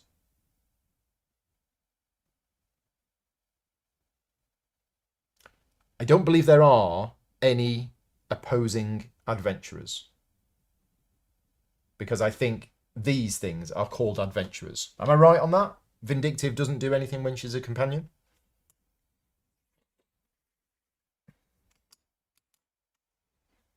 Okay, so it's all come to this. Quest is not in effect. That's not there. We've got this. We've got the silver circlet. Right, and now we've got spy the enemy. So we're actually going to need these tokens, unfortunately.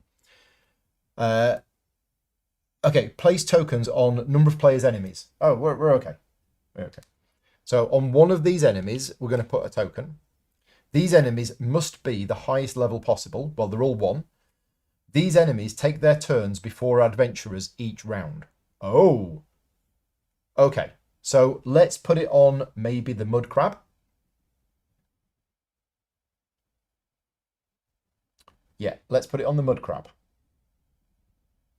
So that's going to go before me each round. Okay. Yeah, Vindictive doesn't do anything as a companion. Thank you. Okay, so, yeah, how do you play this game? Turn breakdown, start of turn, recover. Oh, well, they go first.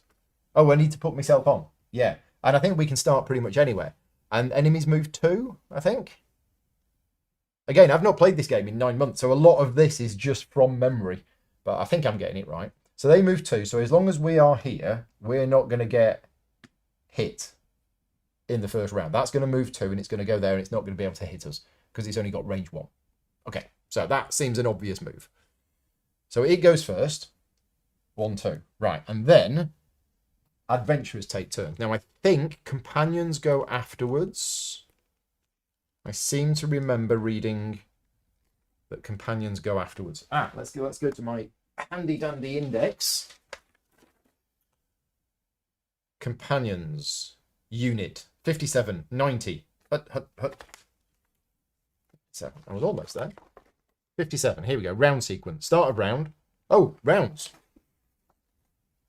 Yeah, you track rounds, don't you? Is there a dice to track rounds? Is it this? Yes, it's this. Right, round 1. Adventurer turns, except we're not, and then companion turns. Okay, so companions do take their turn afterwards. Yeah, got it. Oh, caches. Thank you. Caches. Where's the skill chips? Yeah, there were some on the map. I remember seeing them. So we have normal one there. I felt these could be smaller. But I guess because they're this size, you can put chips on them. I just really like these tiny chips. They're really cute. Okay, so we have those. Right, and we've also got battle cam. So I don't know if battle cam is in the right position. Nope, battle cam is not in the right position, but we're almost there. Let's just let's get battle cam sorted. I've been having color issues with this camera recently. I don't quite know why, but everything looks a bit wrong. I had this set up and it's obviously gone. There you go. There's battle cam. So yeah, the colors just don't look quite right, but still, that's better quality, isn't it? Preset 1. There you go. Right. And it is in focus. Yes, after that day where it just would not focus whatsoever, which was really weird. But I've moved battle cam this morning so that hopefully you can see the enemies and it's, yeah, you can see the stats. Yeah, lower the saturation. I can do that. I can lower the saturation. It's in here. It's in here. Yeah, so as you can see, I did have it on 130. I'll drop it down to 100. There you go. Does that look okay? Yeah, I think that looks better. Right, so me. What do? I move 2. I 3 because I've got 3 stamina. So I can move up to. I choose battle form. So I'm going to choose bow form. Declare target. Gather and roll dice. Oh no, let's engage. Start of turn. Recovery. Actions in any order. That's it. Move. Engage. Class abilities. And explore in a delve. So I do have all of these abilities and I have 5 tenacity. So I need to be looking at this. I mean, this says deal a targetable enemy true damage equal to its defense stat. Okay, well, that's got defense 1. So for 3, I could deal that a damage. Problem is, it's stalwart, so it's only going to take 1 a turn anyway. At the start of an enemy's turn, reduce its movement by 1. That's not going to help me. After drawing a peaceful or... Okay. When the party rolls to determine an unstable encounter, you can re-roll it. Okay, that's fine. And when you would take damage, deal all of that damage to an adjacent unit instead. Okay, so... But I do have this silver circlet. This is what I'm going to use. This has been awesome. So... I don't think I'm going to move. I think I'm just going to shoot something. And I might shoot the Dark Elf Bandit because that's rolling 2 dice. Yeah, I might do that. So this is the bit of the game that I'm a little rusty on, but I'm going to engage. That's the thing I'm going to engage. The range is my stamina because I'm using a bow, and bow is used on stamina, so the range is determined on that. So I've got range 3. I've got that, and I can roll 3 dice, and I can use these 2 dice, and I can use this one. And because of my silver circlet, after rolling, I can change a single level 1 or level 2 skill die to the side of your choice. Okay, and then you can do multiple engages if you want to, but I won't have the dice available to me. So, we are engaging the Dark Elf Bandit of News. Okay, well, I don't need to use the silver circlet because I have rolled the... Oh no. That's better. Okay, I say that's better. That is better, but that would deal 5 damage. And I can't deal it 5 damage because it's got divert. So I don't need to use the silver circlet. You just roll that. And that is basically 4 damage with Pierce 2, but it doesn't have any armor. So, yeah, I can't do 5 to it because it's got divert, but I believe that that is 4 damage. Yeah, stamina 4. I see what you mean, yeah. Stalwart is once per turn. Yeah. So, yeah, if I had stamina 4, I can shoot them at 4, and then they can't hit me back. Okay, so we need to increase our stamina to 4. That's what we need to do. Except in this situation, it wouldn't help because I can't run away. And I don't have jump. I assume jump is part of the game. But that's not bad. That's not a bad start. So now we get to activate Companion. Each companion takes a turn. See companion turns, page 91. 91, companion turns. Start of turn. Move. Move up to 2. Engage. Determine targets. Gather and roll skill dice. Okay, well, we could just kill the Dark Elf Bandit. It's total overkill, but it gets it away and then it's not attacking us.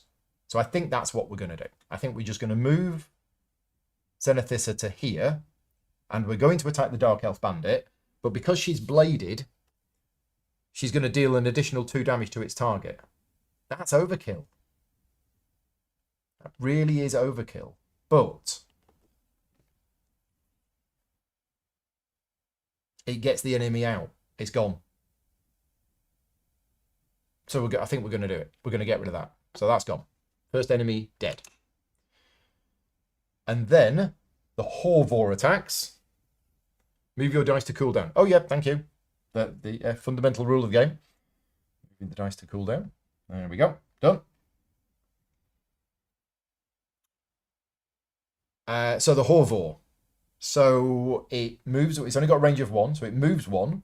But who does it attack? I can't remember. Is there some kind of... Oh, that's the thing on there. So it's got the little arrow up, which I think means hitting the one with the most health. Yeah, this is the bit where I'm a bit rusty on this. I think it's the one with the most health. Enemy turn. Determine target. See page 55. Go back to page 55. 55. Arrow up. Strongest. The one with the highest hit point. And if it's tied, I assume I can choose. So we'll choose her. Because she's got 2 defense. And I don't have any. You have to roll combat dice for the companion. Do I still have to roll the companion combat dice? I mean, I could, but I don't think it matters because she had bladed, so she actually dealt like 5 damage to it. Yeah, that's why I didn't bother. Your companion targets 2 units. Oh, does it? It does. Well spotted. Yes, 2 units. Thank you for that. Okay, so I will deal damage to the other unit. I will deal damage to the mud crab as well. And if you're attacking multiple enemies, do you roll for each one? Some games do 1 dice roll that applies to both. And other games do it different. The party chooses which is targeted. Again, we're going to be very rough at the start of today. Tune in a couple of hours' time and we'll be absolutely flowing. It'll be really quick. Roll all of the enemy's combat dice. If it can engage multiple targets, it rolls all of its dice once and resolves the roll for each target. There you go. See, it's clear. So we deal 1 damage to the mud crab as well. Right, done. Oh, they should be rolling black dice. Where's the black dice? Yes, they should be rolling black dice. They are the same. They're the same dice, but it's black for the enemies, white for us. Oh, even the companions.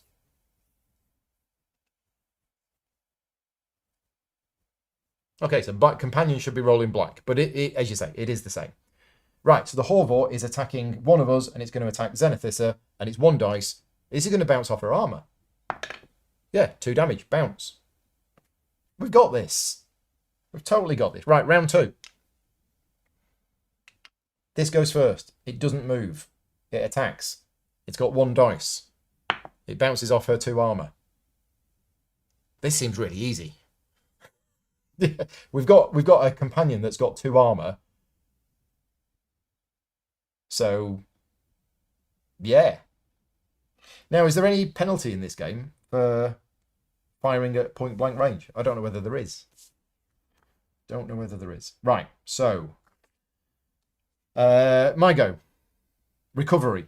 So my cooldown is 1, so I get 1 back. Bink. Right. I'm actually going to shoot the mud crab. So I'm going to choose to roll. I'm just going to roll this one.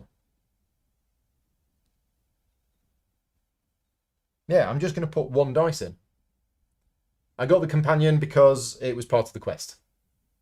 You cannot target adjacent units in ranged battle. Ah, that was it. Yeah, so I'm in ranged battle form. I'm going to shoot the mud crab. I'm rolling the dice, but I'm spending 2 tenacity to change that to a 2.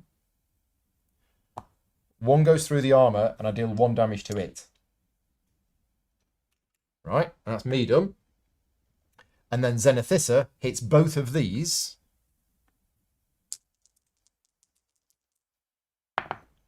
So that's 2 damage, so that kills the mud crab. And deals 2 damage to the Horvor. Right, okay. And then the Horvor attacks. And I'm going to choose for it to hit her. And she's like, why are you attacking me? And I'm like, because you've got 2 armor. Yeah, 2 damage, bounce. Round 3, I move to here. I cool down 1. Oh, that should have gone in there. I tell you what, maybe... No, I will shoot it. It seems silly not to shoot it. But, yeah, so we can actually kill it this turn. So maybe I don't want to kill it.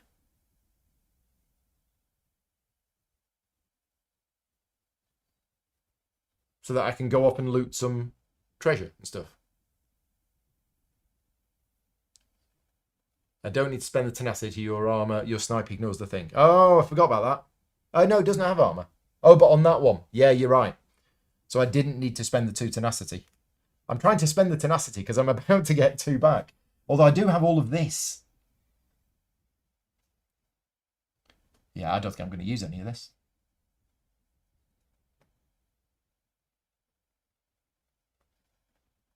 Okay, that's fine.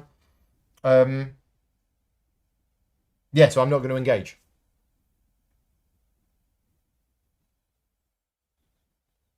No, I'm not going to engage. I'm going to try something a little unusual here. We're then going to activate the companion. The companion's going to move to there. I'm going to attack this. Now, this might kill it because she deals 2 extra damage because she's bladed. Oh, no, it won't kill it because it's got divert. So it's down to 1. Right, and then it goes and it attacks her. And it bounces off her armor. And then we go to round 4. And then my go, I move 1, 2. And I'm going to take 2 fatigue. Oh, no, my movement's 3. My movement's 3. And then I take 1 fatigue. Oh, I forgot to recover that. Yeah, recovery step is... Yeah.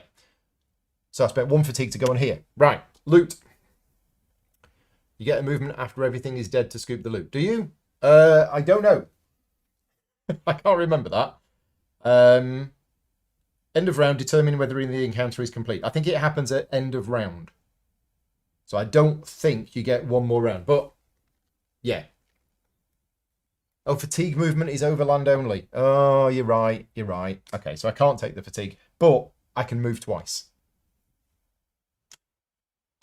Can you move twice? Oh, because if you don't engage, you can move twice.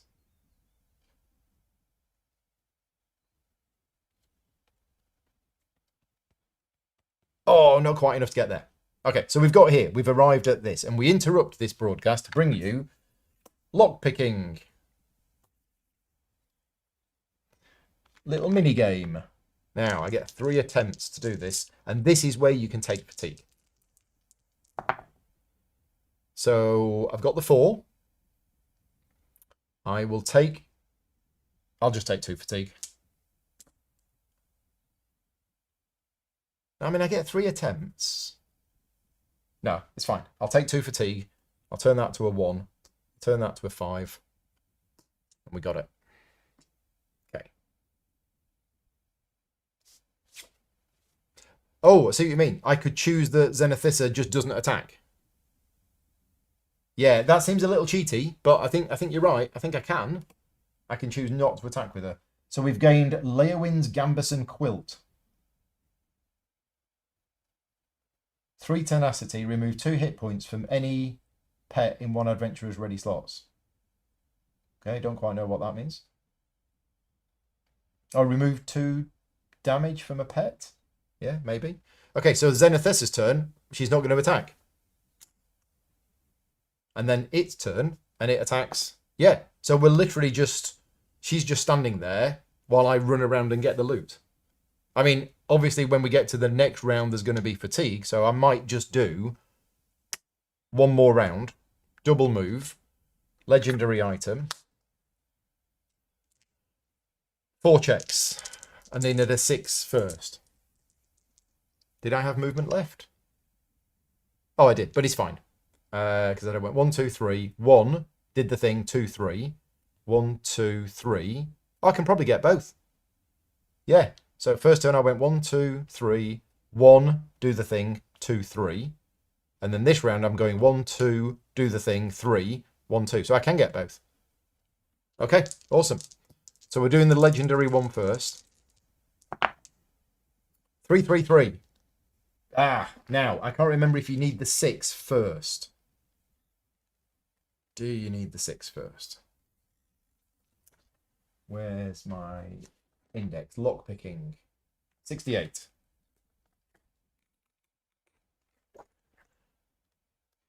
Key digits. Spiked border must be matched first before you can do the other ones. Okay, so it must be first.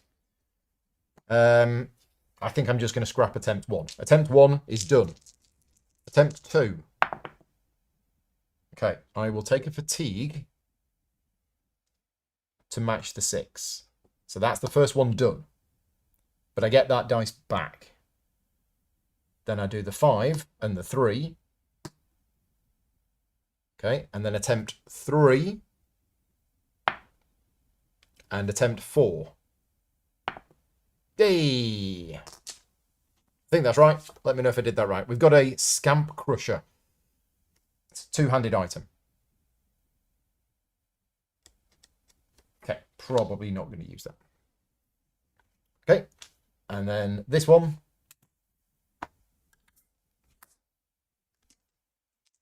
Three, 4, 3. First attempt. Second attempt.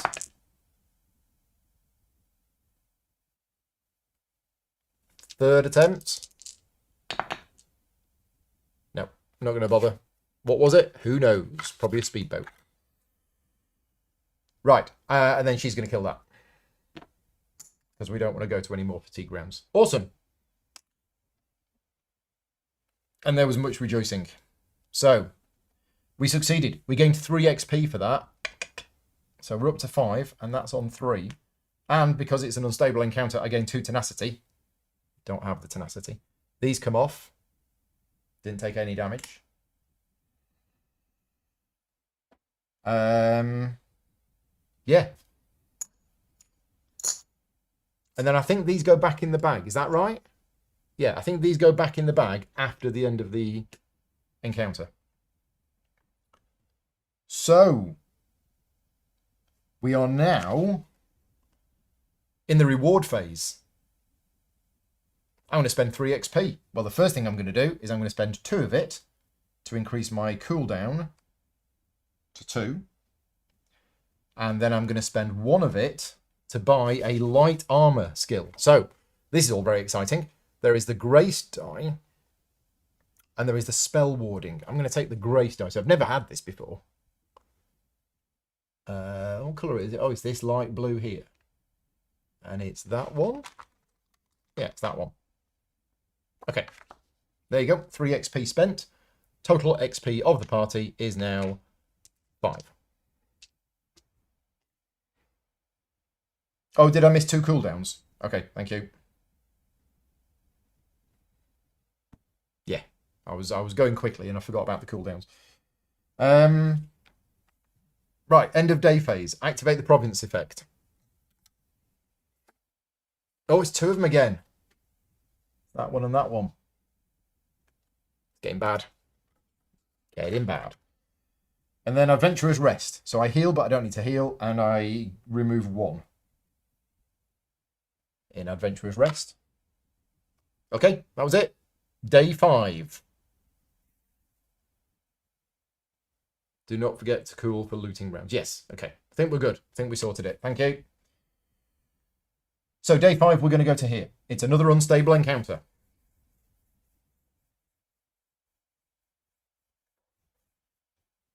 And I can, when the party rolls to determine an unstable encounter, you may re-roll it once. Costs 3 tenacity to do that, though. I think I'm okay with that. Yeah, let's have a peaceful encounter. Out of sight, out of mind. This is a Valenwood specific peaceful encounter. You can't explain why, but it seems like everywhere you go, you're met with hostility. It's as if someone is aware of your important mission and is endeavouring to hamper it through mistrust. Every town is aware of your coming, and every passerby has a false rumour about you on their lips. Perhaps it would be good to travel off the beaten path for a time, keeping a low profile and sticking to the deepest parts of the forest.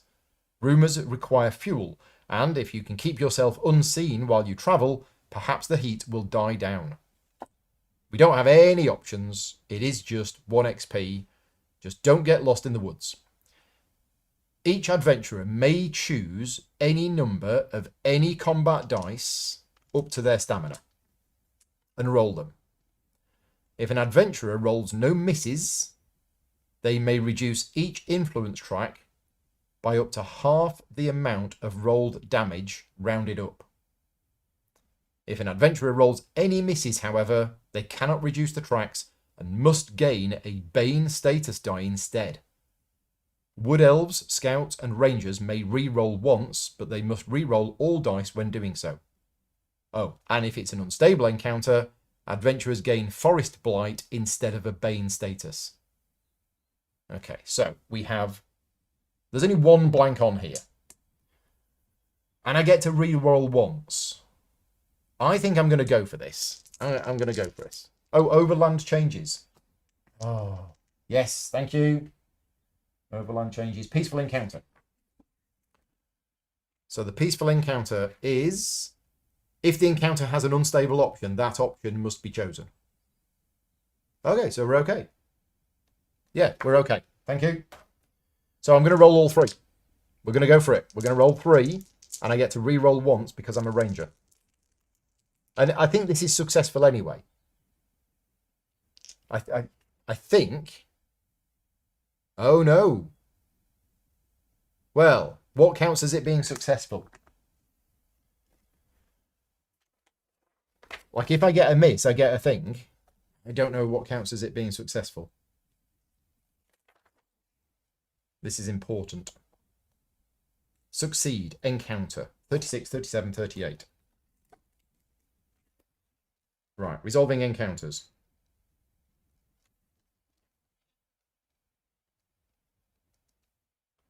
So the XP reward is for successfully completing this choice.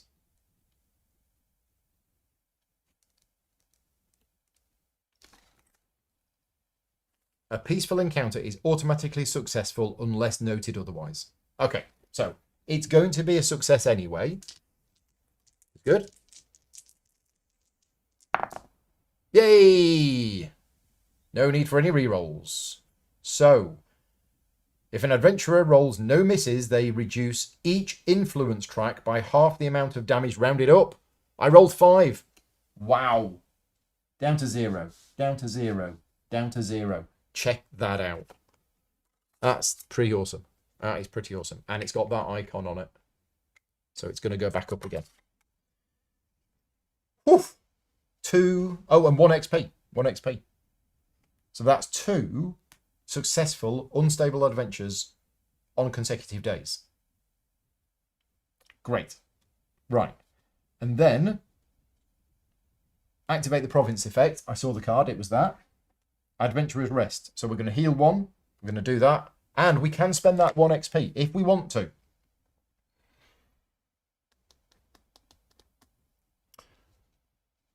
Do we want to spend that 1 XP?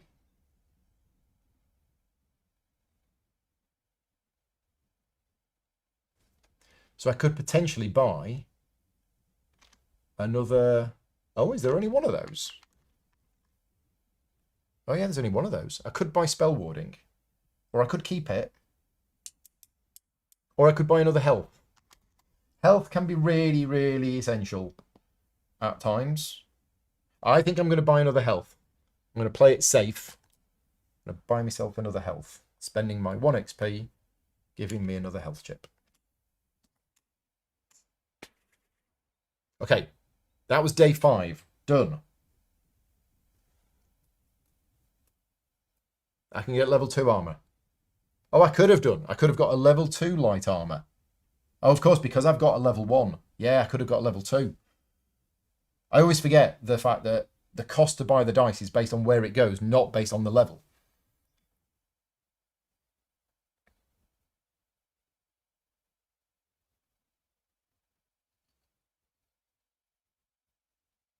Okay.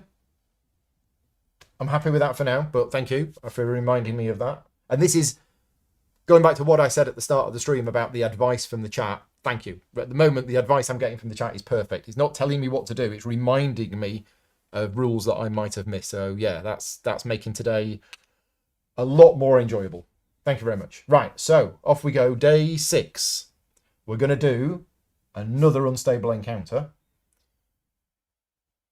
Off we go. It's another peaceful one. Do we want another peaceful one?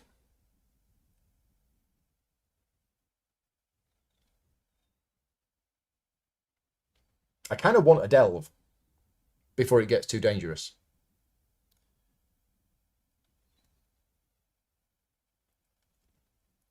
But it would cost me 3 tenacity. But I'm going to get 2 back.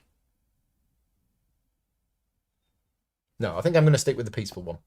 Thou shall not weed.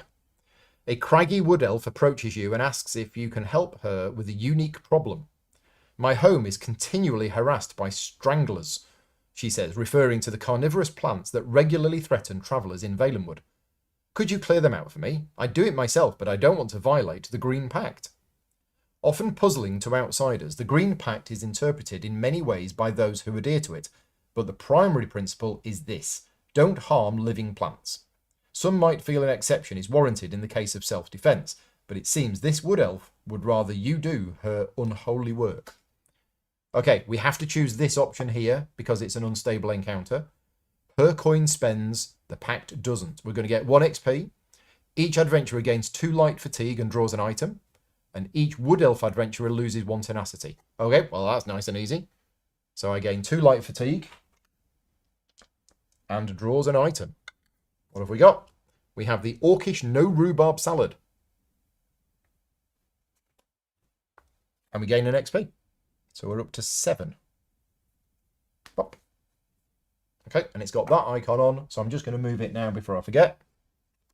There you go. And that is 3 successful unstable encounters. I am no longer a novice ranger. I am now a master ranger. So the party's base overland movement is increased by 1, and each adventurer may remove 1 additional die during the adventurer's rest step. Oh! Oh, that's good. That's very good. Right, and have any of these changed? Yes, Thrill of the Hunt has changed.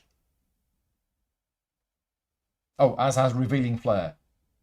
And as has Nimble Protector. Nimble Protector is now cheaper. Awesome, right. So what we're doing, we're going to town. Day 7, and we are off to Willow Grove. Right. Willow Grove it is. Lovely place.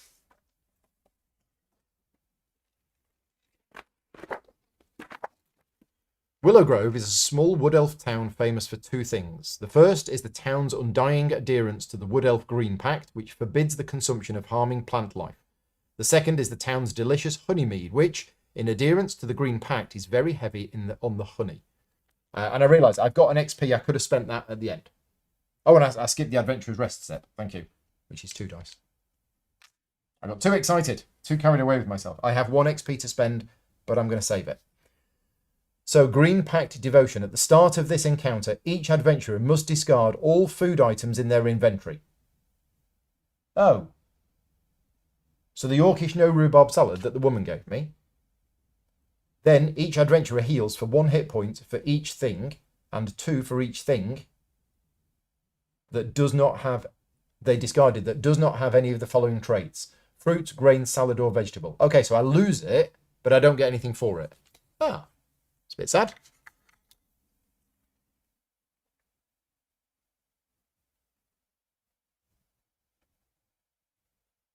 Right, okay, so things that we can do on here. First of all, we're going to do the items, and this is where this might kick in.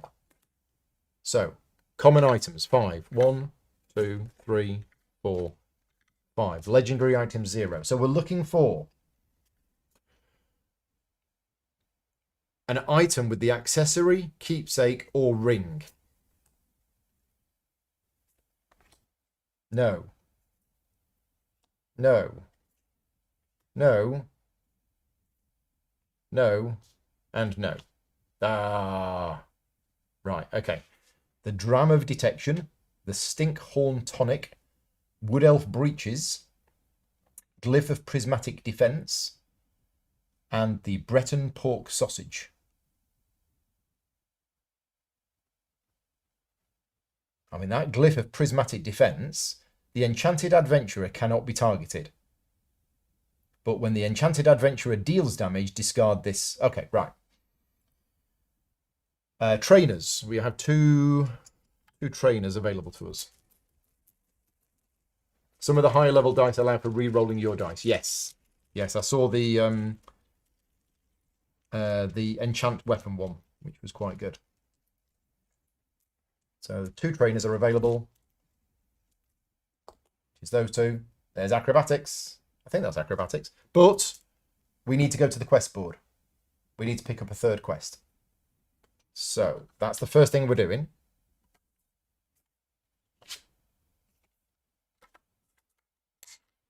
So we have the Power of Teamwork, which is a somber wood elf, informs you that she is looking for new members to join a local group of guardians dedicated to defending the innocent. If party is 1 and you have no current companions... Okay, well, I do. I probably don't want to do that one. Blood crabs. A Khajiit cutthroat recoils as a caged mud crab snips at his eye, drawing blood. He winces, turns to laughter as he sees you approach. Ain't she a proper beaut? Khajiit's been looking for someone to give her a little exercise. So we get a level 1 mud crab as a companion. After the mud crab defeats an enemy, place the defeated enemy underneath the mud crab instead of on the defeated enemy stack. So we get another companion. Okay, and we got to keep the mud crab alive. If the mud crab has at least 3 enemy chips underneath it at the end of a battle, complete this quest and discard the mud crab. So the mud crab's got to kill 3 things.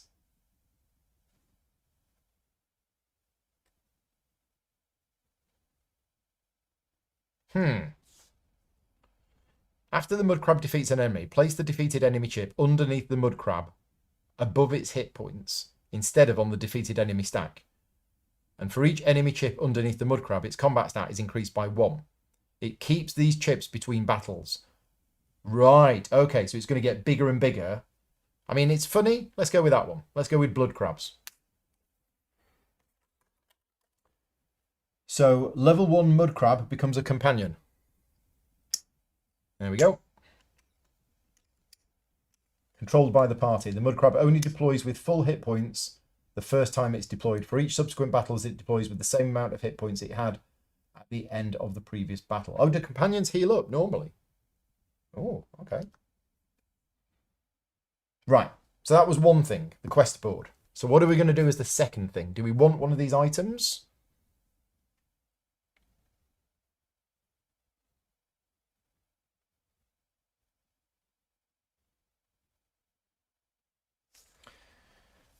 Or do we want some more training?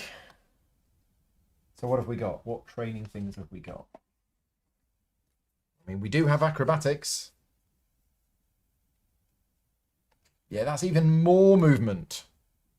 That's a crazy amount of movement. Or we have illusion. Can become David Blaine. Oh, that looks quite complicated. Yeah, that looks quite complicated. What else should we do? We've done a quest. We don't need to go to the inn. We could grab an item, but I'm not sure. So for 3 tenacity, I can trigger any one of your 1 tenacity class abilities up to 3 times.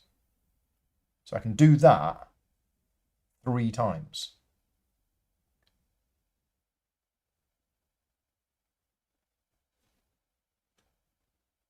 Don't know. Yeah, you cannot have too much movement. Okay, let's go for it. Let's train in acrobatics. But where are we putting it? Okay, let's put it there. Okay, and then I'm going to spend the 1 XP at the end of the turn to go for the amount of space that this game takes up from a player's point of view. It's quite a lot. This is going to have to shuffle along to there. This is going to have to shuffle along to here. So yeah, rules check. Do companions deploy with their full hit points every time? Because the mud crab says it's an exception to that.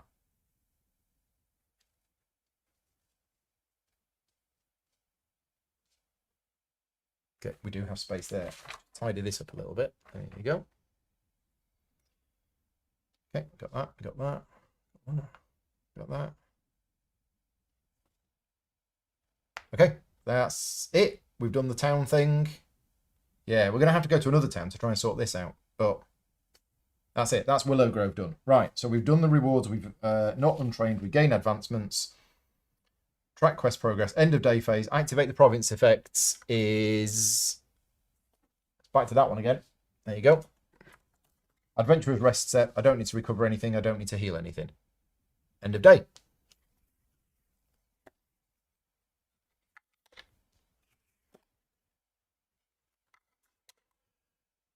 Afternoon, Graham. He needs Magicka to use his light armor. Yes, I do. So I've got a couple of Magicka here.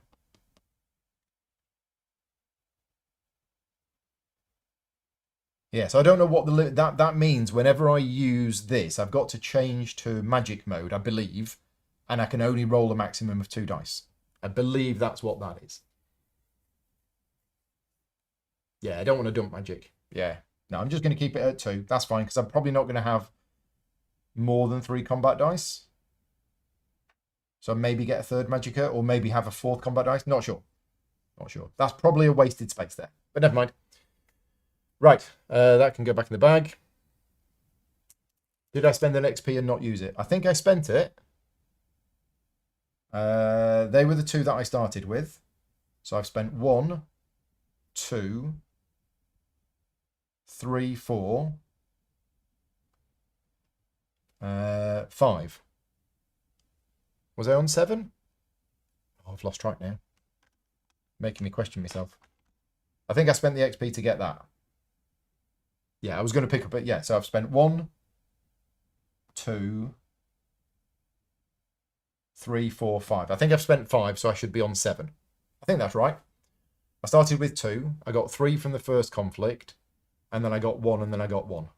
Yeah, 7. Okay, liking this build, liking it, how it looks at the moment. So we are on day 8. We've done none of the side quests.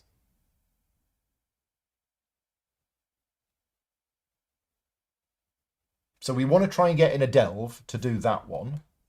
We want to try and find the High Elf's stuff, which is that one. And we need a battle to use the mud crab. So we probably just want to go for a conflict encounter. Because a conflict encounter will get us some more XP, and then we can go back to a town to heal up if we need to. Okay, so conflict encounters. And I don't really want an unstable one. So is there a conflict encounter within 4? There is. The City of Ash.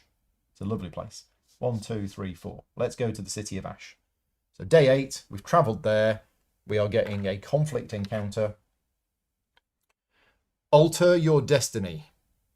It's easy to get lost in Valenwood's many forests with no sure landmarks to guide your way. Perhaps that explains why this altar has been abandoned, its steps carpeted with vines and its markings eroded by time and the elements. Still, you feel a strange call to make an offering here, almost like you wouldn't want to bear the consequences of impiety. So we do have 2 options. It's not unstable, so we don't have to choose the top one. But the top one is a fight, which is worth 2 XP. And we need a fight in order to get the blood crab. So we could do the material offering, but actually we're going to do the blood offering. Yeah, we're going to do the blood offering. And it's a conflict encounter, and we're on 1, so it's not affected by that. So off we go. And just for something different, we're going to have that side.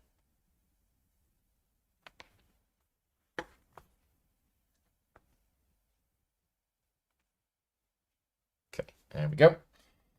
Instead of deploying EP enemies, which would be 7, set them aside. Okay, so we're going to draw a 5.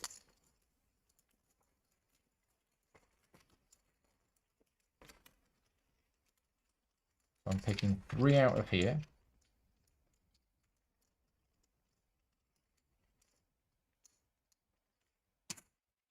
So the 5 is a High Elf Marauder. Then we have a Wood Elf Bandit, followed by a Nord Bandit. But instead of deploying them, set them aside. Then deploy a separate level 10 enemy into Hex 1.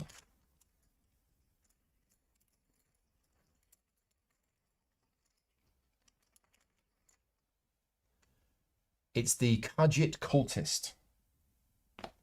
Okay. It deploys with hit points equal to the combined health stat of all set aside enemies. 5, 10, 16.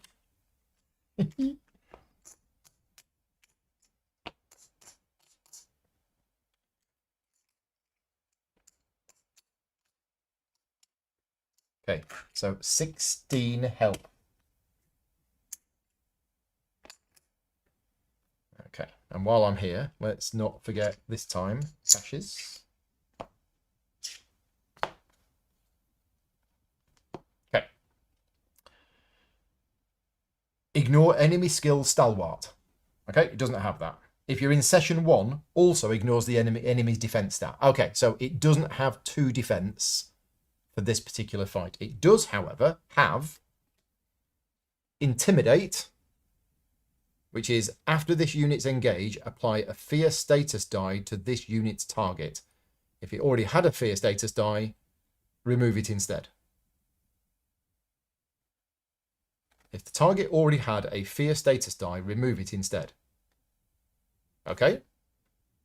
So it engages with you, you become scared. But if it was already scared, it no longer becomes scared. Seems a bit weird. And it's got Ritual 1. At the end of this unit's turn, all allied units in sight heal for 1. Excellent. It doesn't have any allied units. Right. So, yeah, that goes there, and then it's us. So I don't think I don't think this mud crab is good for this encounter because it needs to be killing little things. But never mind. We'll have the little mud crab back here. It after it defeats an enemy, I mean, we might be able to time it right. It'd be funny if the mud crab comes in and finishes it off. And we got me, and I'll go here. What's its movement? Oh, it's 2. Range 2. So movement 2, range 2. Okay, so it's going to be able to hit us. And it's hitting everybody. Everybody within range 2. Okay, we need to get her in as quick as possible. And she does 2 dice. Okay, right. We have deployed. I think we're set up correctly. I don't think there's anything more I can do. I do have this. At the start of any enemy's turn, reduce its movement this turn by 1. So I can stop it getting near us, but she's got range 2. But I've got range 3. So yeah, this is going to work. I think this is going to work. Right, I've got multiple skills now, and I need to... Yeah. So Fleet Phantom is I roll it, and it goes to my cooldown, but it doesn't do anything unless it's in my cooldown. And then I can move at the start of my turn. Okay. And the light armor, if it's active, then once per move action, I can reduce this die by 1 to add my magicka to my stamina when moving. Okay. And I don't think I can roll bow and light armor at the same time. I think that's a different engage. This is the bit of the game where I found it a little tricky and fiddly to learn. Is I know you can get multiple engages, but I think you can do bow and acrobatics with 1 engage and combat because they all say stamina. But if you want to use light armor, that's got to be a separate engage, and you've got to be in a different battle form to do it. I think that's how it works. I am ignoring defense. Yes, battle cam. Let's put battle cam on. Let's move up. There you go. There's battle cam. So, yeah, it's one big fight. Yeah, bow requires ranged battle form. Light armor requires magicka. Acrobatics has no form, so it can be rolled in any. Oh, even magicka. Oh, okay. I thought it was because it said stamina. Oh, okay. So you can, but you're limited to how many you can roll because of the stamina. Okay. So if I was in magicka form, I could roll up to 2 of these dice and up to 3 of these dice. And I could also do combat at the same time. Is that right? Because combat doesn't have... Oh, no. Any battle form except that. Okay, it can't. It can't. Right. So, it's me first. So I'm going to move to here. So that I'm 3 away. And I'm going to shoot it. Yeah, so even if I reduce its movement by 1, it's still going to hit me.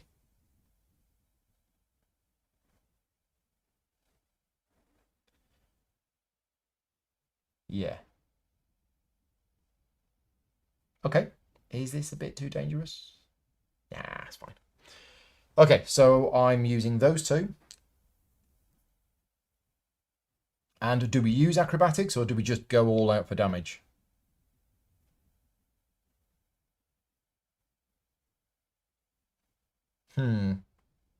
I don't think I need all of this extra movement at the moment, so I'm just going to use this. I'm just going to go combat. Right, off we go. And I've got my silver circlet if I need to use it. No, that's fine. That's 4. I'm happy with 4. It's a start. Okay, so. Oh, she's got range 3. Oh, gosh. I didn't realise that. Oh, well, that's awesome. So she's going to move to there. And she's got range 3. Nice. And she's got bladed. Is bladed just adjacent? Yeah, okay, so bladed is just adjacent. It's 2 damage.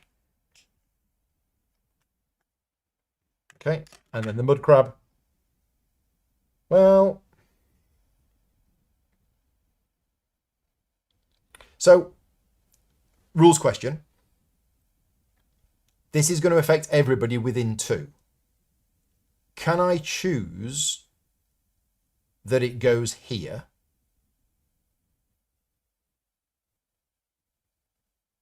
And here? And therefore I'm out of range. What choice do I have on the movement of enemies? And do they have to stop moving when they're in range and, you know, things like that? I've played so many games where the rules for any movement are different, and it's trying to remember all of those rules. Oh, cooldown. Yeah, thank you. I forgot about the cooldown.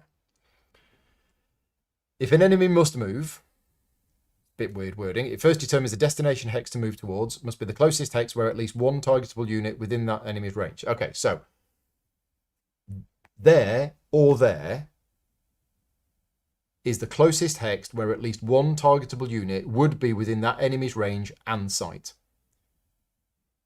After the enemy determines its destination hex, it moves along those hexes. And I remember that this wasn't written... I remember that this was confusing, and I remember that there was big discussions on the Discord server, and there was some FAQ about how this works. The target icon is infinity, arrow down. So it can hit everybody within range 2.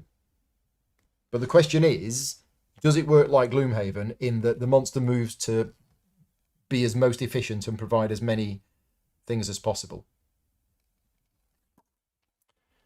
It says if there are multiple destination hexes possible, the enemy instead moves towards the closest opponent. Well, okay. It will move the least amount possible to get to somebody within 2. Yeah, so I could move it to there. Oh, and in fact, it goes towards that one anyway, because that's got the lower health. So it moves towards the unit with the lowest hit points. It stops when it's within range, and then it hits everything within 2. Okay, which means I can move the mud crab to here, and I'm safe. So I think that's right. And then it's going to attack with 2 dice against Zenithissa. And it's rolled 2, and her defense is 2. So, that's it. Ah, fear. It's got intimidate. After this unit's engaged, apply a fear status to this unit's target. Okay, so Zenithissa is scared. And what that means is the effects of this unit's non-combat skills are ignored. Oh, I remember. This was the other big confusing part of the game, is what's a non-combat skill? I can't remember. I think it's all of that. This effect does not apply to skill dice already in active slots or the cooldown tracks. Yeah, I think that's right. I think her bladed and vindictive has is currently switched off. Yeah, all printed skill names for adventurers is every die that's not a white combat dice. Yeah, okay. That was the confusing thing, is what is a combat skill or a non-combat skill for these. Right, we're on round 2. So I'm going to move 3. I'm going to go 1, 2, 3, and I'm looting that on the way. 2, 4, 5. Well, oh, hang on. Start of my turn, recovery. Okay. I might just take 2 light fatigue on this one, because I've rolled a 2, 3, 5. Oh no, just 1. Just 1 light fatigue to make it 2, 4, 5. Yep, I'll take 1 light fatigue. Okay, so we've gained Breton Jack. It's a helmet. No, it's not a helmet. No, it's chest armor. Recover 1 combat skill die. Okay, can't remember how that works, but that's fine. So that's that gone. And then I'm going to shoot it. So we're going to use these 2 and this one. And I'll put them on my cooldown track. That's 3. Am I happy with 3? Sure. Yeah, I'm happy with 3. I'll just nibble away.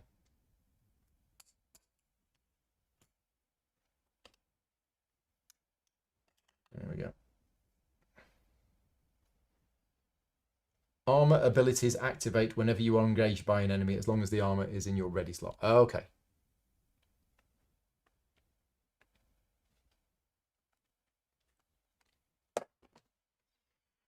So, it's quite far down already. That's good.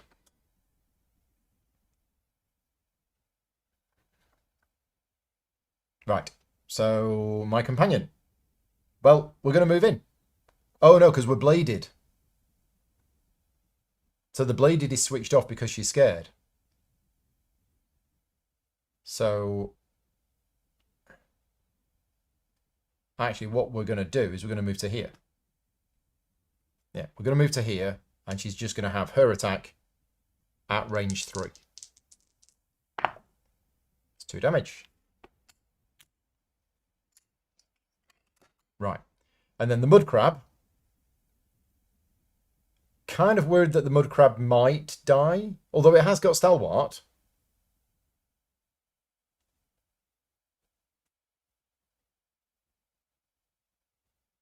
Yeah, no, I think we'll keep the mud crab. I think we'll keep the mud crab there for now. And then this goes, and it's not within 2 of anybody. Oh no, it will go for the mud crab. Ah, so we can't keep the mud crab there. We're going to move the mud crab back here. So it can't get to within 2 of the mud crab, so it just moves 1 to here and attacks her. So the fear comes off.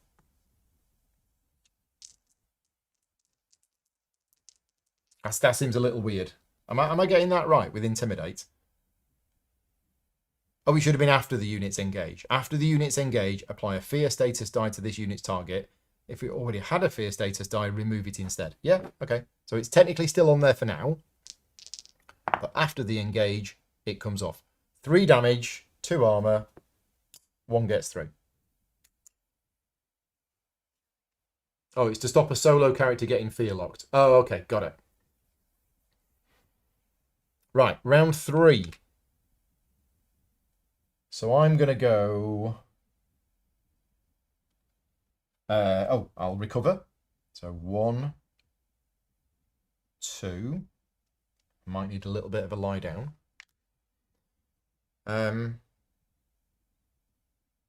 Yeah, I think I'll just move 3. 1, 2, 3. Right, let's see what we've got here.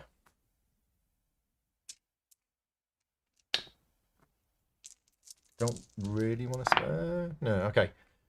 So we needed a 1 to open it first. So first attempt, failed.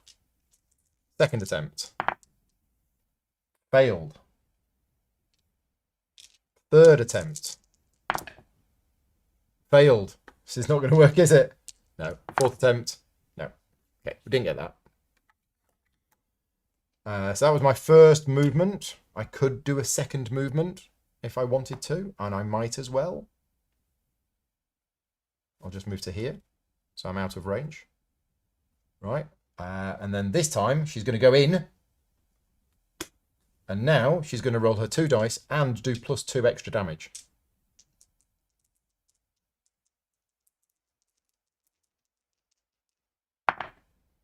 So that's 4. 1, 2, 3, 4. Down to 1. Ah, the mud crab wasn't that far away. Problem is, if the mud crab comes in, she might kill it. Yeah, so I think in this particular situation, I think we're just best leaving the mud crab out. I mean, it probably won't die, but it might, and I don't want it to die.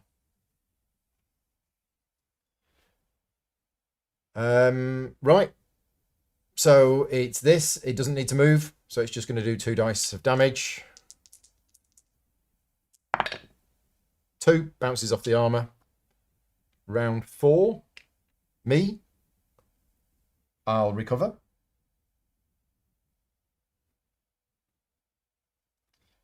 And then I'll just go... I'll just leave her to it. 1, 2, 3. I'll just wander around the board looting things.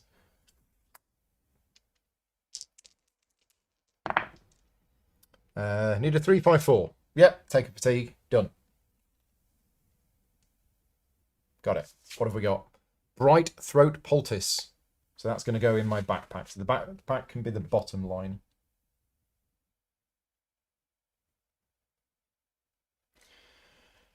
Right, and then on her go, she hits it and kills it. Yep, it's dead. Okay.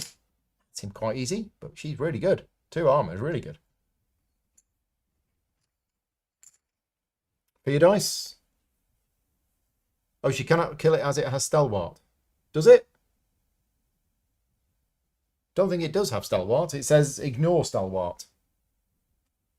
Yeah, ignore enemy skill Stalwart. But it didn't have Stalwart anyway. Yeah. Okay. And maybe I forgot to put the fear dice on. But either way, she dealt 1 damage to it. So I think it's dead.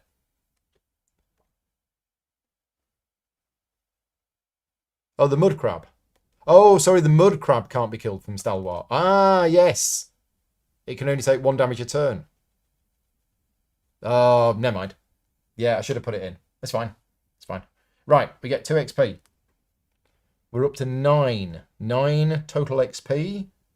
These come back. So yeah, question about the companions. Do companions deploy each battle with full hit points? In other words, do they heal to full between battles? I know the mud crab doesn't because of the special quest, but I wanted to check to see if the other ones do. Normally, yes. Okay, they reset. Excellent. Thank you.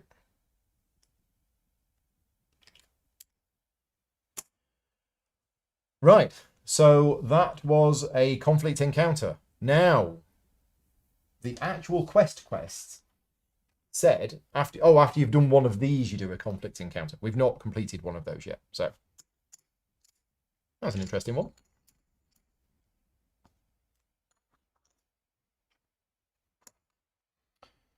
Rewards. Well, we've got 2 XP. So do we buy another dice? Do we increase my movement? If we increase my movement, I can just stay out of the fight completely. 4 stamina would be good. But an extra bow dice would be good. Extra cooldown would be good. I'm tempted to save the 2 XP for now. And I'm going to save it until I've got 3, and then I'm going to buy 3 cooldown. I think that's what I'm going to do. And I probably should have done that rather than buying these, because I've not used these at all. So, yeah. Activate the province effect. It is... Oh, it's 2 things. It's that one and that one. Yeah. And Adventurer's Rest. I get 2 back because of my Master Ranger's ability. And I heal, but I've not taken any damage. So we're okay. Right. Day 9. Time's running out. And we've not done any of these things.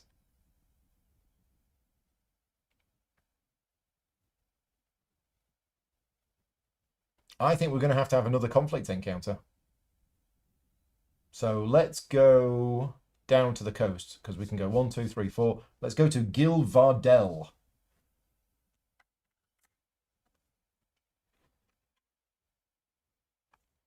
Vine snared. The ample vines and underbrush of Valenwood can be of great use to an experienced trapper, as strong foliage can be fashioned into natural snares that act as their own camouflage. Unfortunately, a clever robber can make use of such advantage as well, and you find your legs ensnared in one such trap as enterprising footfalls approach. You could try to fight while ensnared, but that might be a tall and tiring order. Maybe it's better to admit defeat and focus on getting away with life and limb, if not with equipment. So we can pant handle this. It's worth 2 XP, or cut person run. Let's have another battle. It's exactly the same battle layout. It's going to be worth 2 XP if we do it. For each hex an adventurer moves into during their move action, they must gain light fatigue equal to the number of items in their ready slots. What? Oh. Right. So. Gosh. When can you change your items around?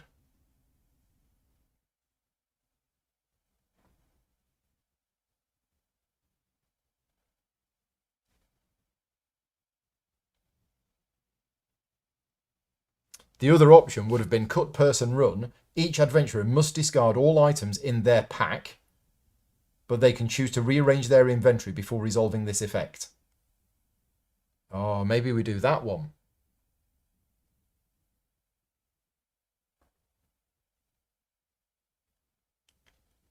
It's only worth 1 XP. It's going to mean that the playthrough is shorter because we're not doing another battle. But all I'm going to do is lose 1 item. Whereas the top one, I have to gain light fatigue equal to the number of... I'm going to choose the bottom one. But then again, the mud crab's not going to be able to attack anybody. Ah. What do we do? What do we do? We kind of want a fight to get damage so that I can justify going to an inn. It's day 9. Okay, start of the battle. You can ready your items. So at the start of the battle, I can basically only put items that I want in there. Like, I don't need the Breton Jack. I don't need the Scamp Crusher. I don't need that at all.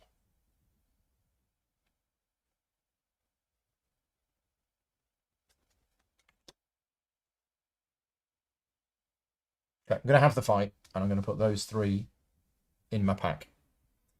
And we're going to choose ranged battle form. Okay, so our EP is 9. So we've got a 5, a 5 and 4 ones. Graham's setting up the game now. Excellent. I hope you enjoy it.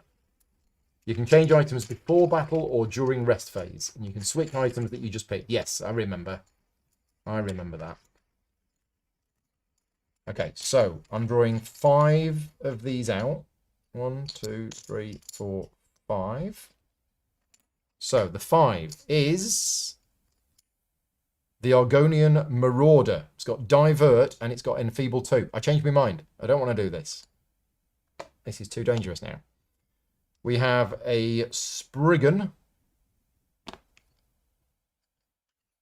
We have a High Elf Bandit.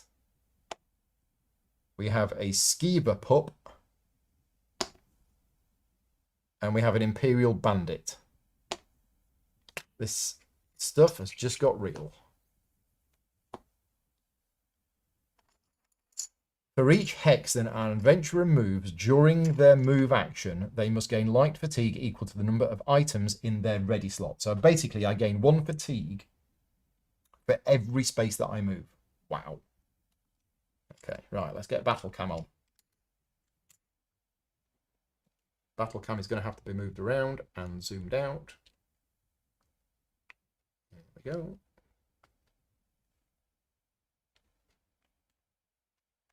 Oh, I think the batteries might be going in this.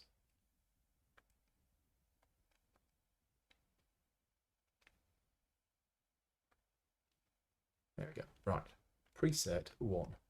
There we go. Right. So we need 4 on the Spriggan. We need 3 on the Skeever Pup. And we have lots of keywords here to look at as well. We need 5 on the Imperial Bandit. 3 on the High Elf Bandit. And 5 on the Argonian Marauder. Okay, so Divert. It cannot be killed unless it was on 1 hit point. Enfeeble. After this unit engages, its target gains 2 light fatigue. Dodge. When this unit is engaged, prevent damage dealt to this unit equal to the number of rolled skill dice that do not deal damage. Oh, I remember there was loads of loads of confusion around that one as well. I think that's been errated. Native, we're going to need to look up in the Valenwood native ability is Ironbark. When this unit is dealt damage by non-adjacent units, its defense is increased by 1 for that engage. That's going to be fine because of my Pierce. Rot. After this unit is defeated, the adventurer, by an adventurer, the adventurer gains 1 over fatigue. And Bane is after this unit's engage, apply a Bane status die to its target's unit, which means you take 1 damage at the start of each of your turns. Right. Ouch. So, where are we going to deploy? Well, I need to get in and start hitting things.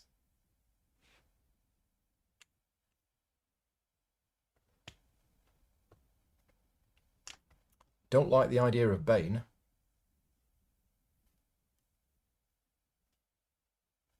Yeah, so if I roll right, I can probably just kill this just at the start. We'll have her here, and then we'll have the mud crab here. Okay, we are ready to go. We are on round 1. And yeah, we're off. So, start of turn. Recovery, no. Actions. Okay, so I've got range 3, so I need to get within 3 of this to hit it, and I kind of don't want to be really within range of anything else. So I think we're just going to shuffle to hit. Yeah, and then we're going to hit that. So I can put 3 dice in. So I'll put 3 dice in. Yeah, I'm starting to think I should have increased my stamina. But it's okay. If we can survive this fight, we'll be okay.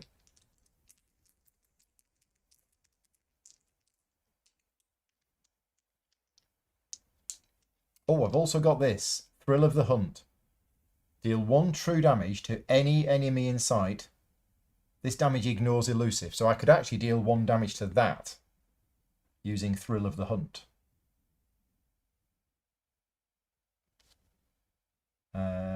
I've also got, if I'm in bow form, deal a targetable enemy true damage equal to its defense stat. Okay, I need to remember what targetable is. Might be within range. Okay, right, let's go for it. 3 dice. This is my first engage. We're attacking the Spriggan.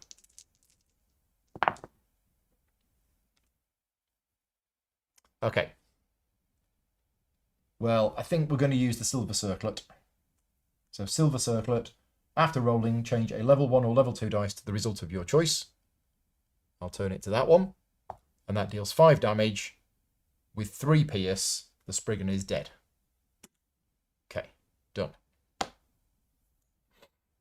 Next, we've got Zenithissa. So she's got 2 movement and range 3.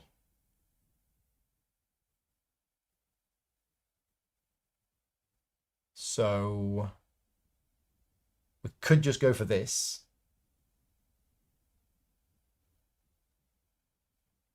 I mean, that's not going to be able to hit me. It's got 2 movement and 1 range.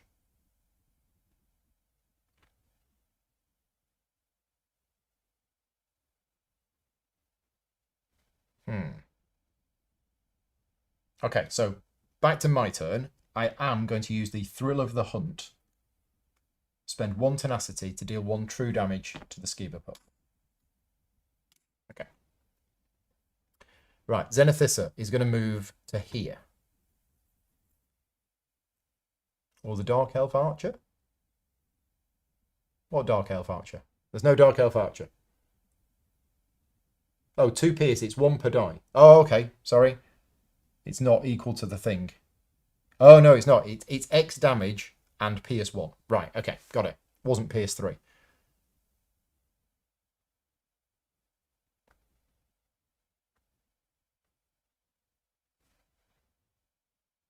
Did the fatigue effect get overlooked? Yep, completely. Sorry. So I moved 1. So I should have had 1. Oh, and I need to put these in my cooldown. Oh, I'm going to forget that all day, aren't I? There you go. Right.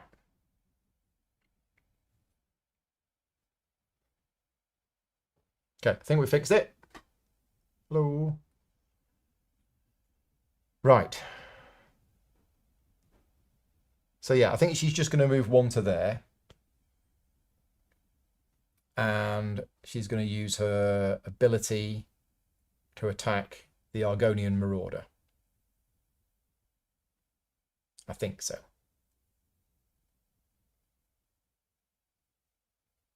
Yeah.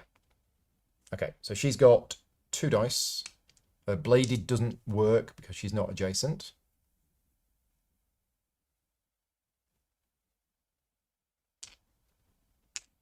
Okay. It's 3 damage, 1 defense, 2 gets 3. Okay, right. And then the mud crab. See, the problem is, if I bring the mud crab in, it's going to be targeted by this, but it does have stalwart.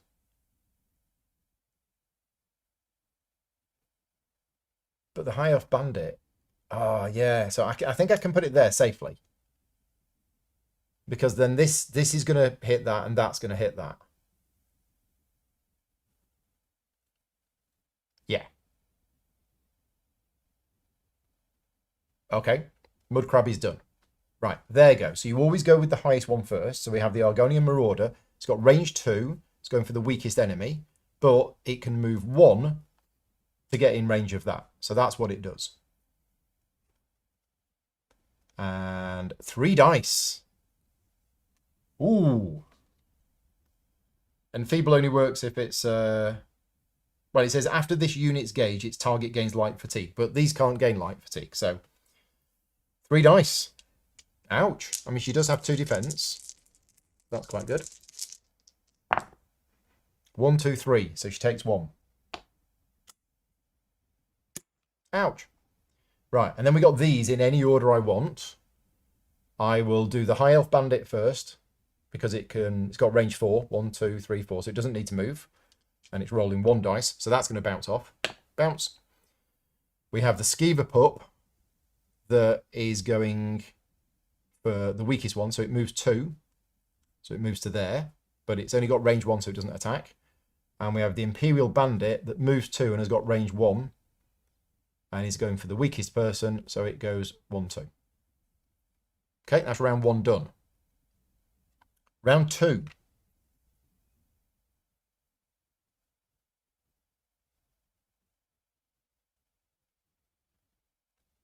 I'm going to stay where I am.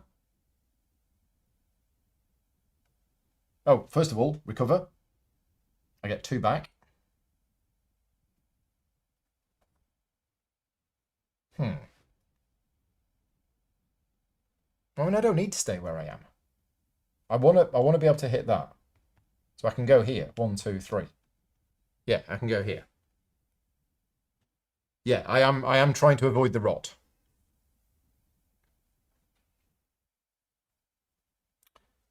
And then I'm going to attack with these 3 dice, and we're going to attack the Argonian Marauder. And I am aware that I cannot reduce its health below 1 with this attack. This is probably a bit too much. Yeah, I'm going to save that one. Ah, so I can roll another one instead. Yes. Right, so I can't roll my light armor dice, but I can roll my acrobatics dice. Okay. 3 fatigue. Oh. Maybe we don't move then. maybe we just stay where we are. Thank you. Thank you for reminding me. Yeah. No, I won't bother moving. I'm gonna roll that, and I'm gonna roll these 3 dice because I've got 3 stamina, and I believe I can roll my acrobatics. And what's nice is that I can use my acrobatics to move at the start of my turn. The fatigue from this only applies when I choose a move action. So 2 damage with Pierce 1.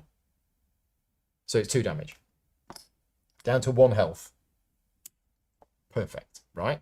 And then I'm going to put these in my cooldown, and that works when it's in my cooldown. So because I've got that in my cooldown, I can move up to 3 hexes at the start of my turn. which isn't a move action. Awesome. And if I wanted to, I could now engage again, switch to light armor form, and do an switch to. Right, I have a rules question here. Can I do a second engage, which would gain me with light fatigue, switch battle forms to Magicka, because my Magicka stat is 2? Oh, no. I was going to ask, can I roll the combat dice, but you can't. You can't roll the combat dice when doing Magicka. So that's it for me. Right.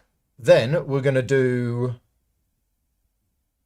Oh, no. Then I'm going to spend a tenacity to do 1 true damage to the Skiver Pup. Right. Then we're going to do Zenithissa. And Zenithissa is actually going to move 2 to there. And she's just going to hit this.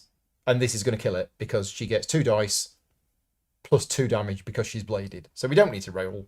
It's gone. Dead. Then the Mud Crab comes in and goes 1-2 and attacks the Skiver Pup. 1 dice. 1 damage.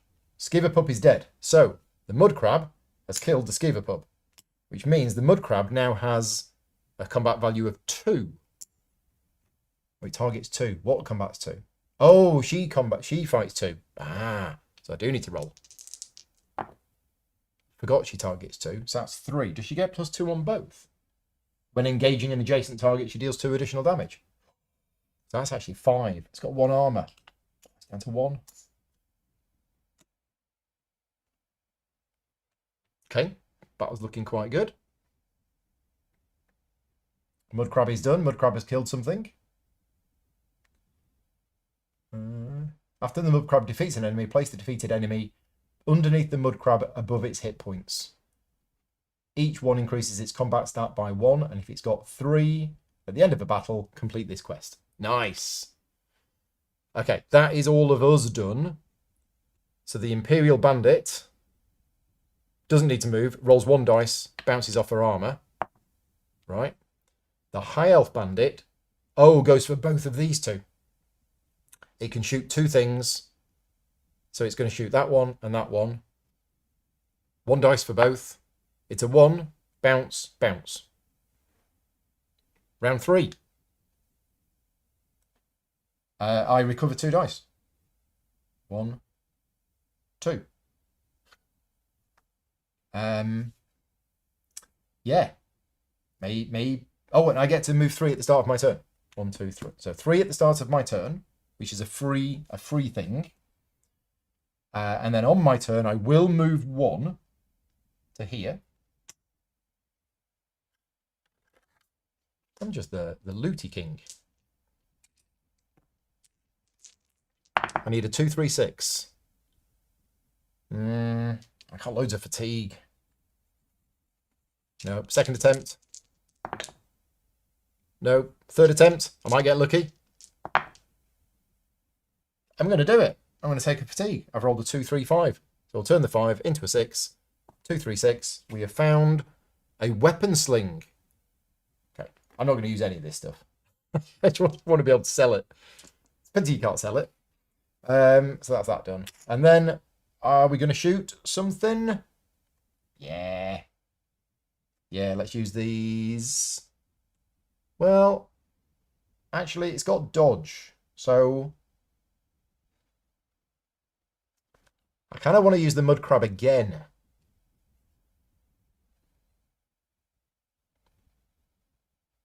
Oh, this is interesting, this. It's really interesting. I kind of just want the Mud Crab to do all of the damage. This would complete the quest. Okay, I'm not going to attack. I'm not going to attack. Yeah, 2 fatigue per movement. Yeah. Can you put it in your pack?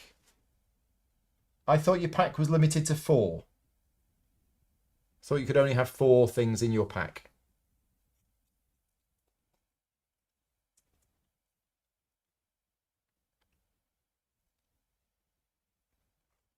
Yeah. Okay. So we're going to do Zenithrissa, and she's not going to do anything.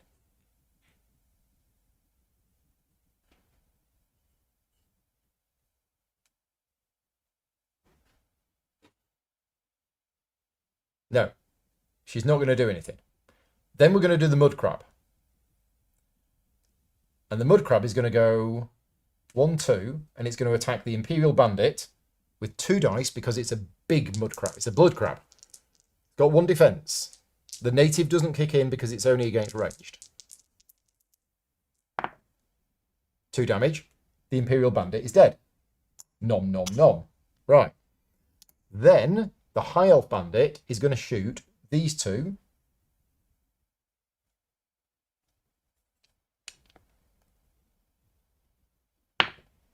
It's 2. Ouch. So it bounces off her, but the mud crab takes the damage. No! No, no, no, no, no. Right, next round. Round 4. I get to move 3... Oh, I get to cool down those 2. And then I get to move 3 spaces because of my acrobatics. 1, 2, 3. Let's find something else. More loot. I'm going to set up my own shop. I need a 2, 2, 5. There's the 2. 1 attempt. 2 attempts. Sure. 3 attempts. I'm looking for a bow. I might get a bow. It's an iron greatsword. Can't find a bow. Oh, pack is never full. You just got a max inventory of 8. Oh, okay.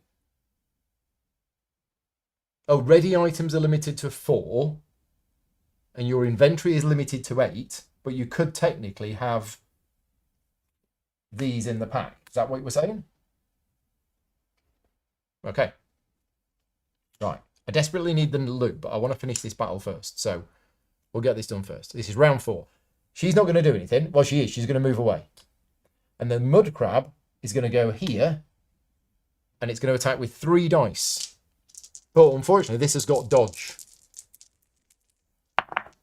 Ah. So this is bad. Because I believe that means it gains 1 defense. Prevent damage. Oh, and it's not 1 defense. It's prevent damage dealt to this unit equal to the number of rolled skill dice that do not deal damage. So it only takes 1 damage. Right. That's a shame. And then it's going to attack and it's going to shoot the 2 people within range 4 that's the weakest, which is these 2. It's a 1, bounce, bounce. Next round. Round 5. I cool down that and that. I don't move. And I don't shoot because I don't want to kill it. And then she just moves 2 away. And then the mud crab attacks with 3 dice. Come on. Yes. 5 damage. The High Elf Bandit is dead. Right. Mud crab quest complete. That is awesome.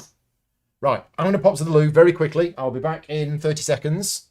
That was a good battle. I like that.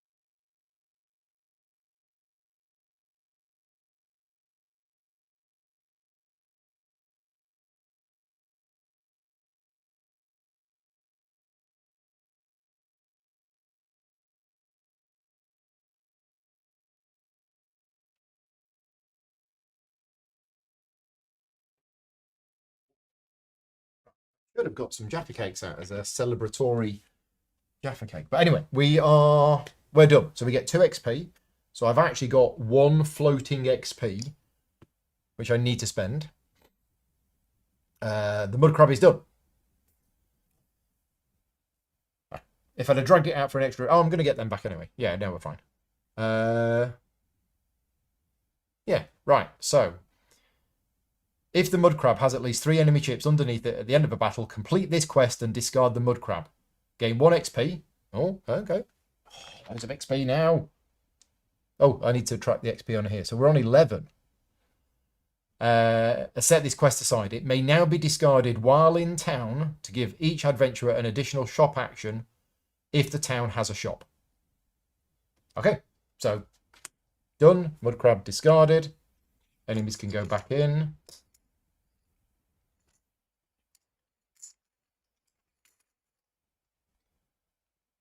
What's this once per battle? Oh, could move, then use special ability to remove the light fatigue. What was that? What special ability? What have I got? What special ability have I got that removes light fatigue? Oh, adrenaline rush. Hang on a minute. Completely forgot about this. Once per battle, remove up to 3 fatigue or status dice from your cooldown track and heal 1 for each one removed. I completely forgot about the adrenaline rush. Thank you very much. Yeah, took that at the start. It doesn't matter because we're going to remove 2 in the adventurer's rest step anyway. But yes, thank you for reminding me of that because that was important. So she's going to heal up, which is going to be good. But the crab didn't heal up. The crab doesn't need to heal up because the crab is full. Right. So we're doing XP. We've got 5 XP to spend. And they're going to go. 5 people. 5. We need to be doing stuff. Right. So I talked about 4 stamina, but I also talked about cooldown. I think we're going to go for 3 cooldown. So I've got 2 XP left. So we could buy another dice. We could buy another health and save 1. We could buy a level 2 light armor. We've not used light armor at all. We could buy level 2 acrobatics, which is, oh gosh, there's loads. What's a non-enduring class ability? Oh, these. Right, okay. While this dies in your cooldown, you may move through enemies. Deal 2 damage to each enemy you move through. Wow, that's pretty good.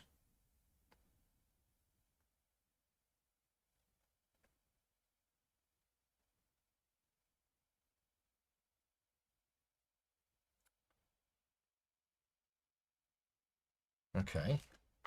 Or we could go for level 2 bow. Because it's about time that we actually increased our bow a bit higher. But the volley is actually no good because it deals damage to things adjacent to you. I kind of don't want to do that.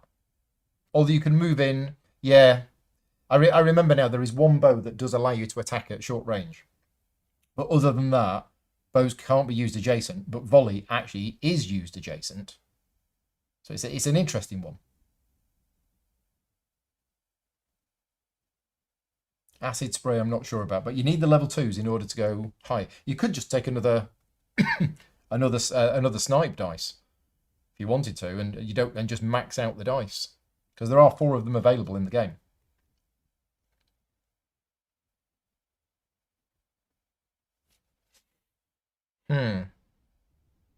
What do we think? What do we think with the 2 XP that we've got? Another stamina? Let's go for the stamina. I'm going to go for a 4 stamina. Okay. Right. So that was day 9. Let's just check. XP, is it correct? 1, 2, 3, 4, 5, 6, 7, 8, 9, 10, 11, 12. No, I must have miscounted. Must be 12. Is 12 right?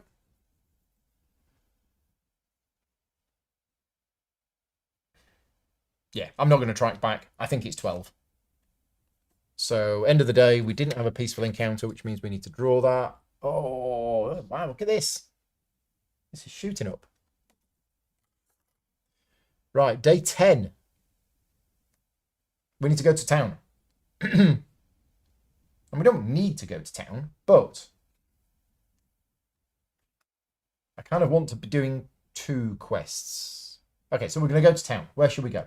Let's look. We could go to Marbrook, which is nearby. That does have a shop.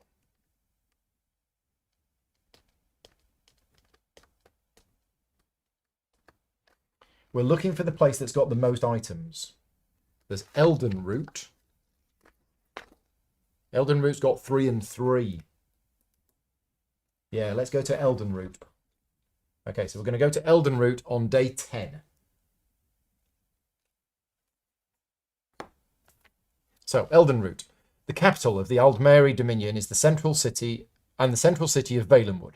Elden Root is a vital location for wood elves around Tamriel and a major player in the continent's politics. It is housed in one of the largest Grat oak trees in all of Valenwood, a sylvan monument visible for miles in every direction. So the Dominion capital, at the end of this encounter, you may move the party token 1 hex. If there is at least 1 high elf, Khajiit, or wood elf adventurer in the party, you may move it up to 2 hexes instead. There isn't. Okay. So we need 3 common items and 3 legendary items. And we are looking for accessories, keepsakes, or rings. No. We found an accessory. Yay! And we found a dagger. Have we found a bow? No, we have not found a bow. But we have found an accessory. So, essentially, for those people that missed it earlier, there's a high elf that claims that some merchant stole a lost accessory of theirs. Find out who stole it and burn their shop to the ground. We found it. So this string of Thracian pearls was actually owned by a high elf. And it says, you must discard all available items in the shop. Complete this quest. Each adventurer gains 3 tenacity, 2 XP. So the XP goes up to 14. And immediately proceed to the rewards phase. No town actions can be taken. Oh, right. Okay. Well, that's fine. That's 2 quests completed. Happy with that. So we basically burnt down the town. Now, it does say no town actions can be completed. But what about this quest? This quest says it may now be discarded while in town to give each adventurer an additional shop action. Oh, so it is completed. Yes, I have completed the quest, but I can keep it, and at some point I can discard it to get an additional shop action. Oh, this town is closed for the rest of the session. Oh, because we've burnt the shop down, so they don't like us. Unless a quest requires you to take a town encounter there. If you are on an Eyes of the Queen quest, the guild covers for you, taking an interest in the High Elf's plight. While the shop items are still discarded, you may continue to... Okay. So we burnt down the town, and the town is not happy with us. But that's okay. I think we're all good.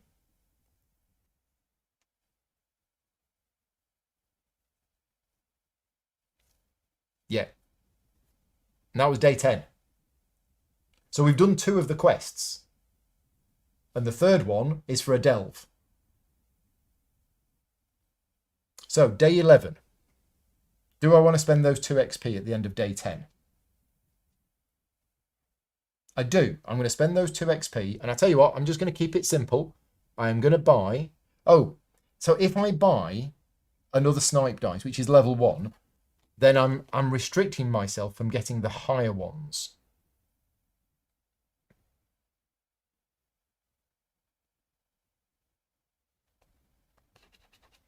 Because if I get a level 2 now, even if I don't use it, I then can't get a level 3. So we're going to get a level 2. We're going to buy acid spray. Tasty. Where's the acid spray dice? There's the acid spray dice. Okay, so we bought that for 2 XP. Nice. So, day 11. Question is, do we go for a conflict encounter and try and finish the actual quest that we're on? Or do we go for another conflict encounter? No, because if we do another conflict encounter, we might get badly beaten up. Yeah, I think we're just going to do the actual questy quest on day 11. I think. Am I thinking about that right?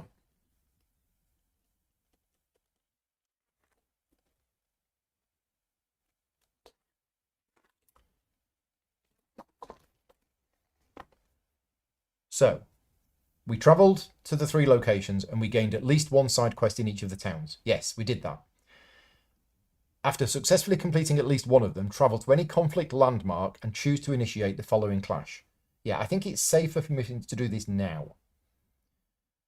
And at the start of this clash, gain the benefits corresponding to each town in which you gained a side quest that was completed. So we didn't do the Velin Harbour one. Okay, let's do it. So we need to travel somewhere. Let's go back to Gildvardel.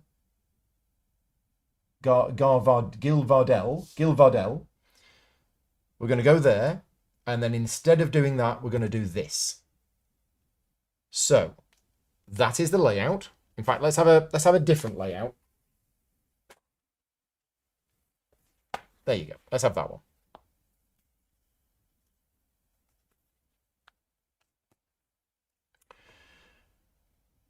Right. Add quest unit corrupted creature to the enemy pool and deploy it first. So, corrupted creature.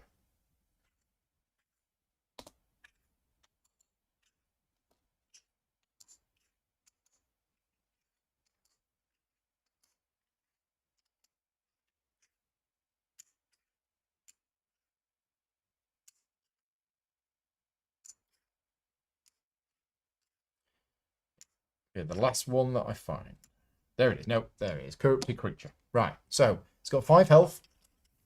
It's cornered. It's native.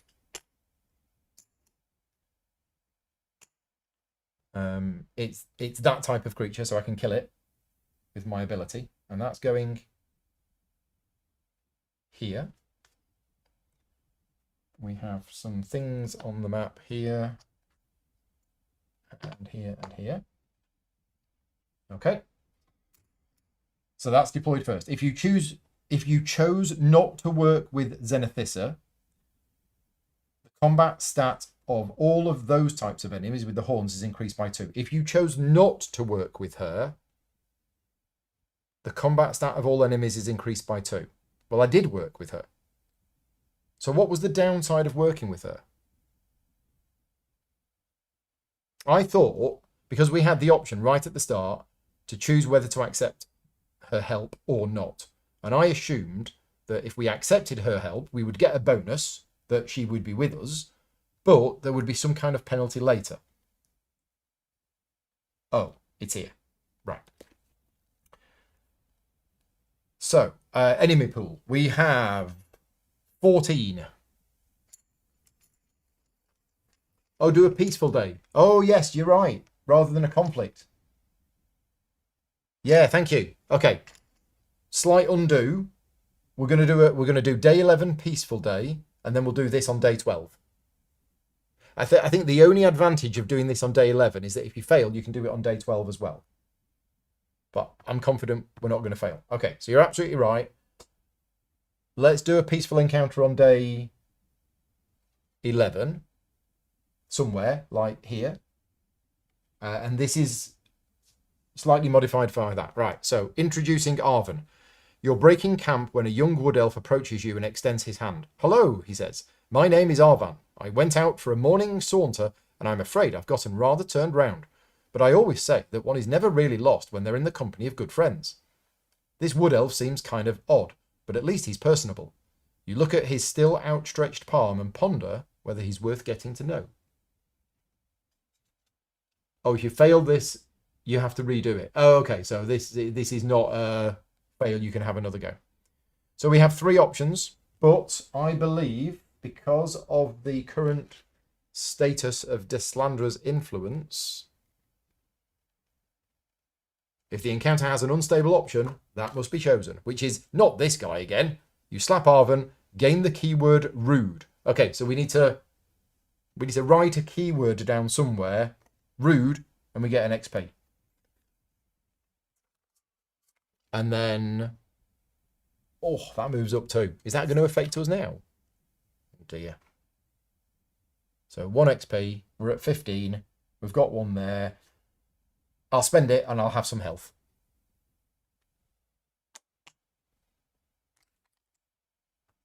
Right.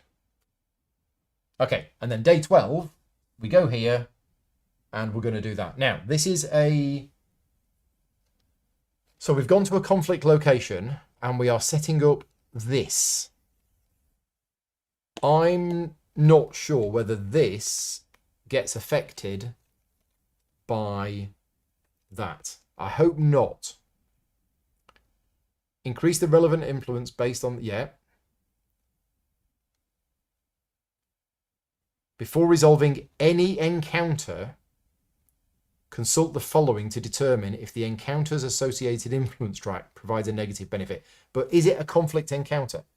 I'm not sure it is.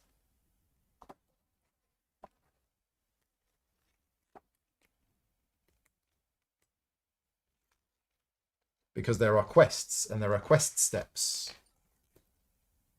And I think that overrides, unless I'm thinking of a different game, it overrides it. So encounter phase, resolving encounters. Quest and overland encounters must be successfully completed. Quest encounters are described in the province, so it's a quest encounter, not a conflict encounter. So I think we're okay.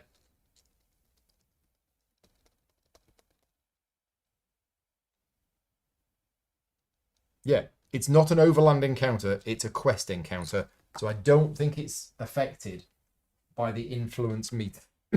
That's what I'm going to say, unless somebody tells me otherwise. So we're on day 12. We're doing this. We've got a corrupted creature. At the start of this clash, gain benefits corresponding to each town in which you gained a side quest that has been completed. But let's do the rest. Let's do the enemy pool first. So 15. Oh, it's 3 5s. Chat agrees it's a quest encounter. Excellent. So the downside of having an extra XP is that we have 3 5s instead of 2 5s and 4 4s. To be honest, I prefer 3 5s. So we have a Wisp Mother, who is ethereal. And that is going on number 2. Okay, we have a Skelly Bobs. No, we have a Skeleton Mage. Don't like skeleton mages. That's going on number 3. And we have an Argonian Marauder again. He's back. This time it's personal. So we have an Argonian Marauder, which is going on number 4. Okay, so that's the map. Now, we have lots of red hexes on here. So I'll try and work out what those do.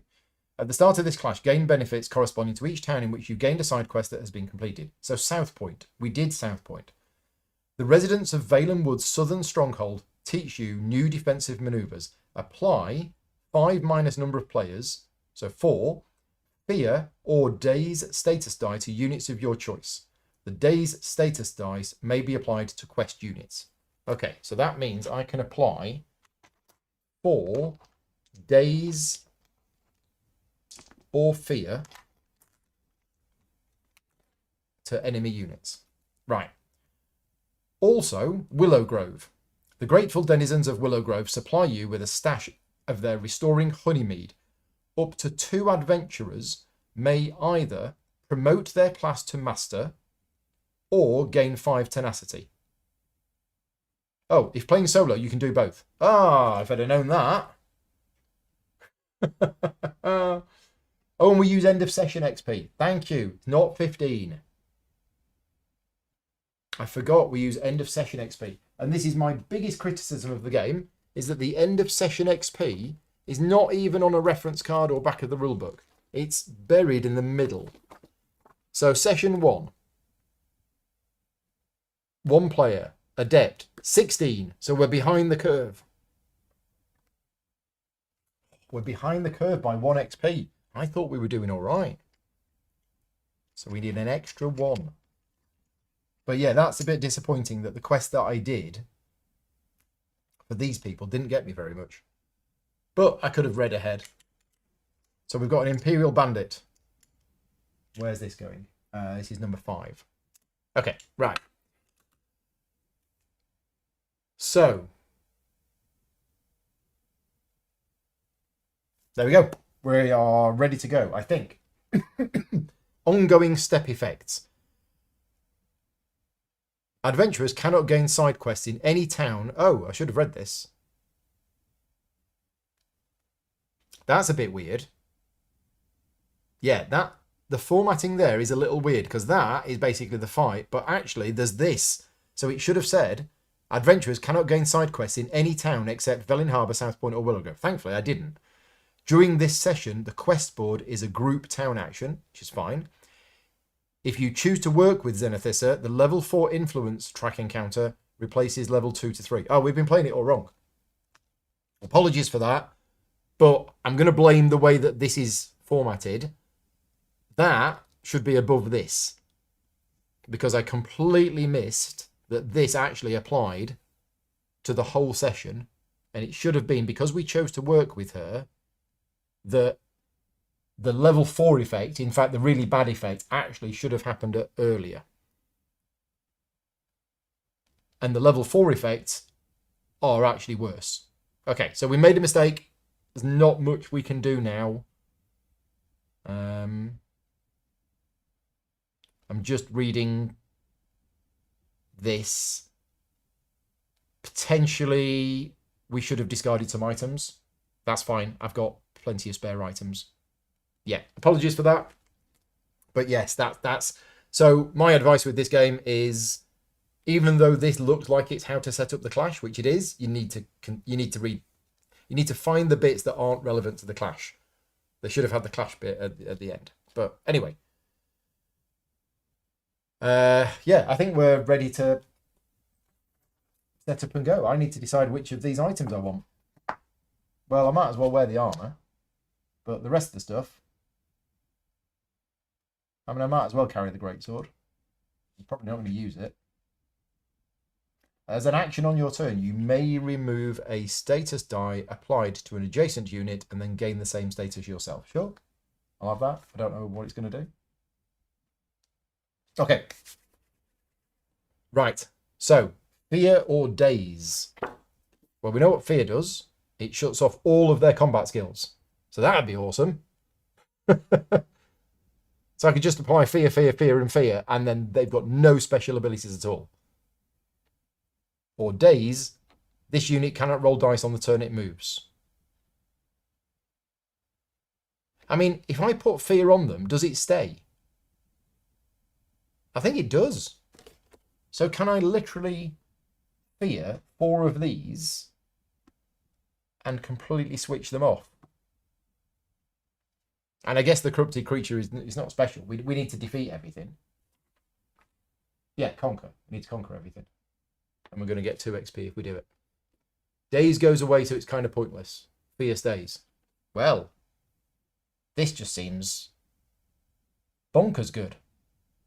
So we're going to get rid of that, because that's ethereal and recover. So I'm not even going to bother reading them. I'm going to get rid of that. Divert and recover. I'm going to get rid of divert and enfeeble. Native, I know what that is. It's +1 defense against ranged. And cornered. This unit deploys with 2 additional hit points for each undefeated adventurer.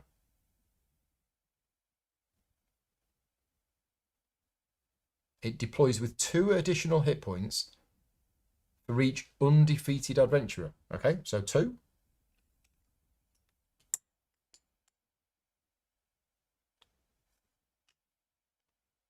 And then I'll apply fear to this. Okay, right. So they're all scared.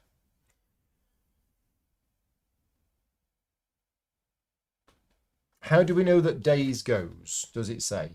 Oh, at the end of this unit's turn, remove the dice. Because it says so. Right. So, where are we going? Where's my crab gone? I want my crab. Okay, I've got 5 tenacity. So, I need to be using that tenacity now.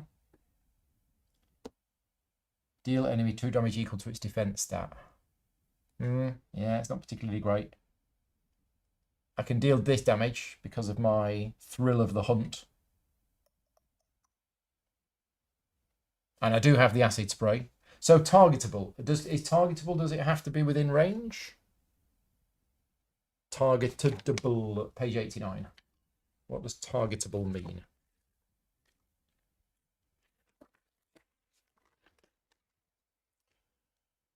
A unit is targetable by another unit if it's in range and sight. And it does not have an effect that prevents it from being targeted. Okay, so I can only target units within range. So my acid spray, I need to be a bit closer to put an acid spray on each of these.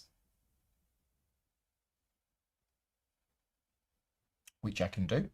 That's possible. I think we should get in there.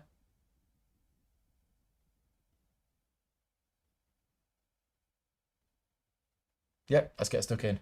So I'm going here. Boom. Right, and I have got 4 dice. I've got 4 stamina. So I can roll that. And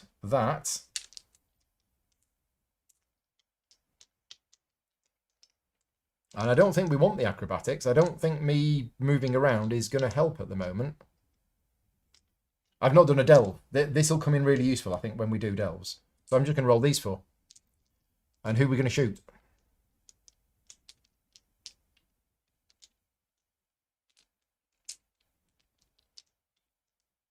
Who are we going to shoot? Oh, I have range 4. I do have range 4.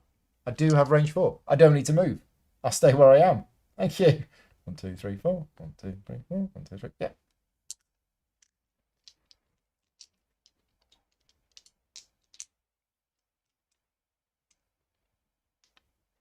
I mean, that's rolling 3 dice. That's rolling 3 dice.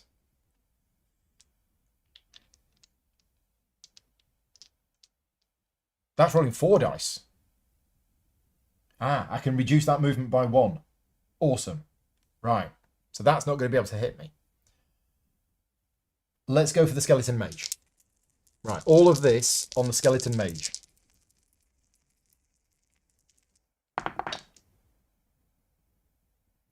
Right. Now then.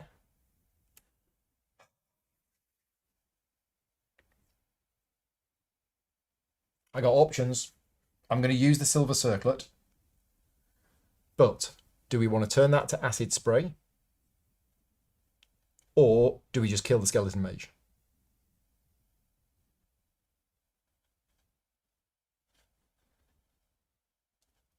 I'm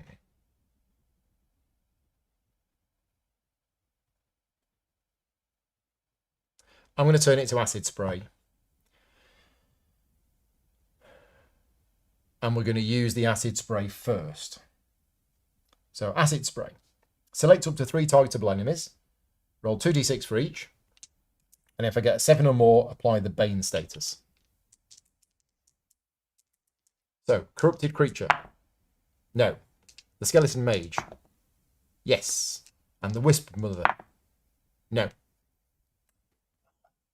Not great. I should have just done 2 more damage. Okay. Oh, what was the other dice? Oops. Oops. There was a tenacity. I think there was a 1, and I think there was a 2. Yeah, there was definitely a tenacity. So that's going on next. Pop. Yeah, I can't remember. Does anybody know what I rolled? Was it 2 damage or was it 3? But either way, I've got a pierce. So I think it was 3.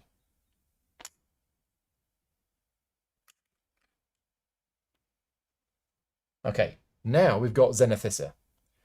So she can just attack 2 things. Oh, I don't have a choice with her, do I? She attacks the 2 with the lowest health. I can't choose. Can you choose for companions or not? Remember. Companions was on page like 89 or something.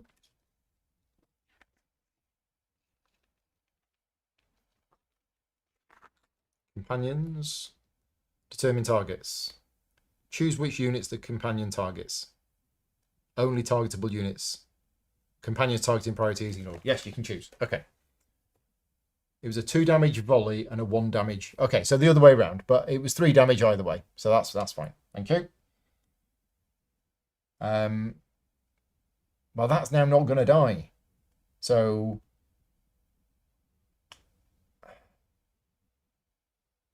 I think she's going to just get in there. Yeah, so we're going to send her in. 1, 2, and she's going to attack these two, dealing +2 damage to that one.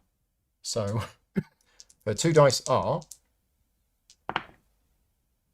2 and a miss. Okay. Thankfully, the Bane has just done enough. So 2 damage on this one gets rid of 1 armor. 1 defense means it's 1 damage. And on this one, it's 2, 3, 4. It's dead. The Wisp Mother is dead.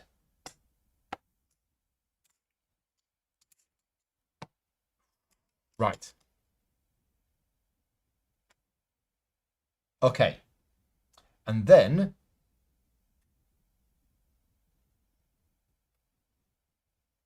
does quest unit always move first? I think quest units move first. Why didn't I put 3 hex tiles on the clash board? Oh, should I have done? Oh, is that what the... Oh, okay. Sorry, I didn't realise that. Nobody mentioned that at the start. There are red hexes on here. Yeah, there should be obstacles on the map. Okay. Apologies. Apologies. We're going to have to fix this. We might have to just redo this battle. Sorry for that. And apologies if anybody told me earlier and I missed it in the chat. I wondered what those red hexes were. So, is this going to change anything?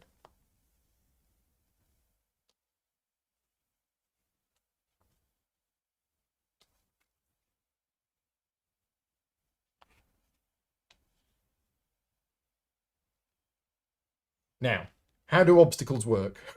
I don't know how obstacles work. Does that mean I can't trace line of sight to things? Let's have a look. Obstacles, page 70. Okay, right. Obstacles. Some battle encounters use tiles as obstacles that prevent movements through hexes. These tiles are placed face down on top of other tiles. Obstacles are impassable, and when an encounter uses tiles as obstacles, its setup diagram shows where they are using red hexes.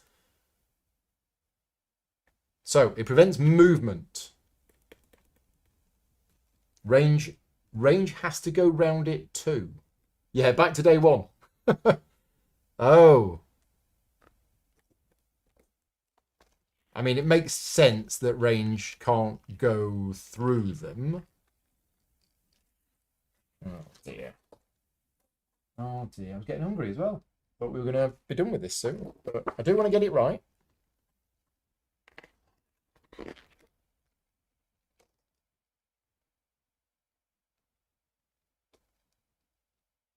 Yeah, counting the number of hexes between those hexes, including the destination hex.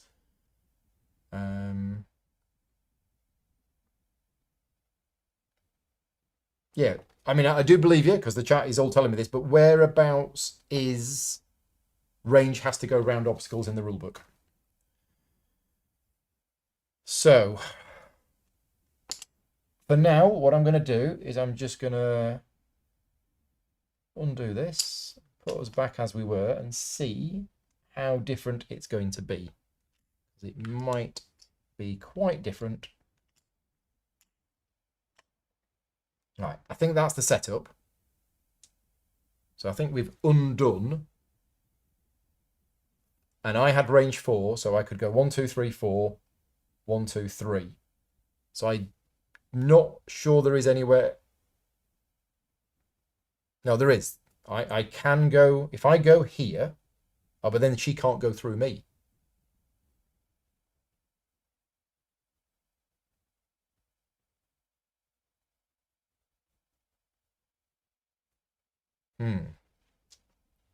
That was feared.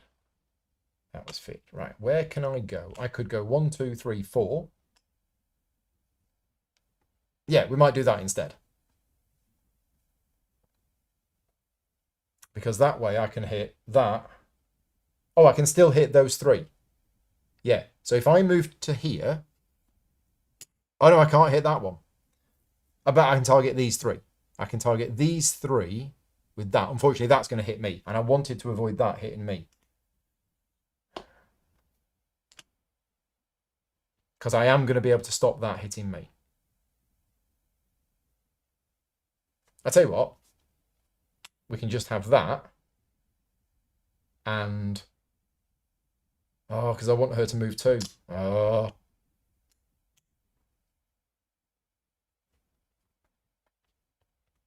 Okay, we can do that. So what happens is, very, very similar, but I do that. I move there, and I only target... Oh, no, I can target that. Yeah, so I can still target those three. So we're still exactly as we were. That died. No, that doesn't die. That got the bleed on it, and I knocked it down to like 2 health. So that was down to 2 health, and it was bleeding. And that was my go done.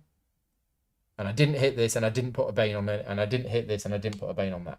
And then she goes 1-2, and she killed that. And no, she killed that and dealt 1 damage to that. So I think we're good. I think we've managed to fix it.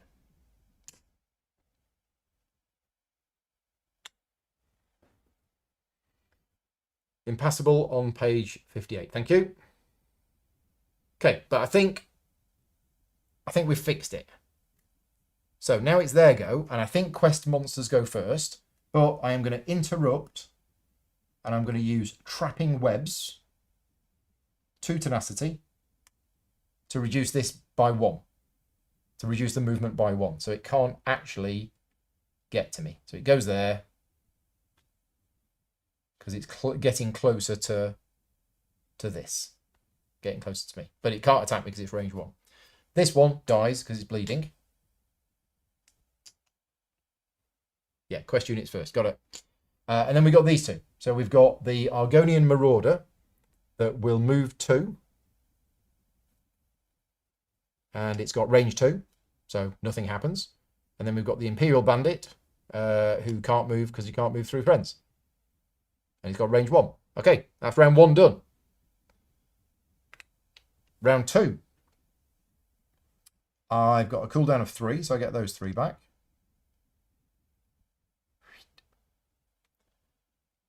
And, well, you might just leave her to do that. If I go here, no, I go here, it can't get me again. But then when she goes there, it's fine. If she dies, it doesn't matter. I know that's a little bit reckless of me, but...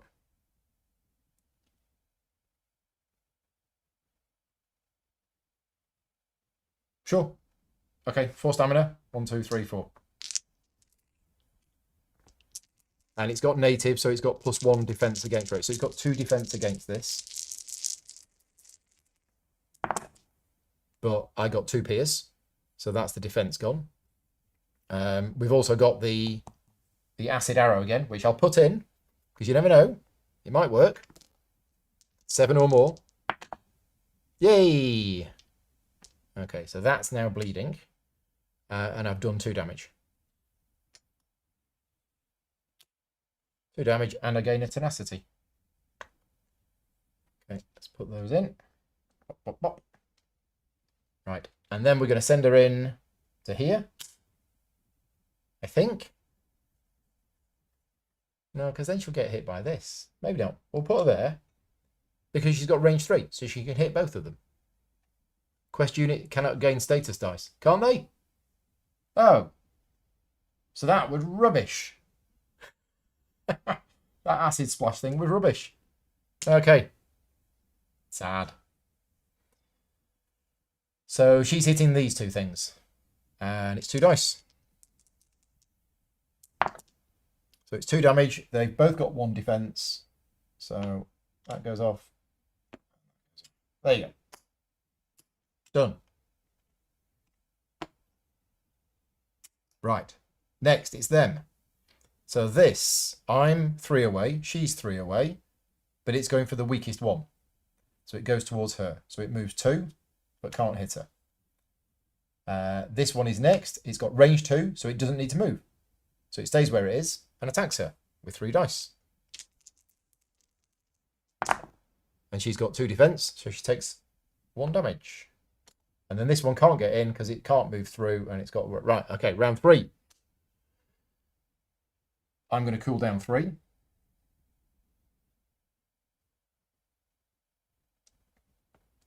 And then I'm going to go 1, 2, 3, 4.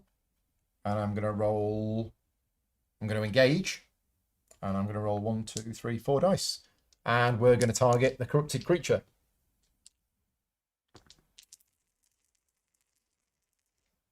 No, we might target this.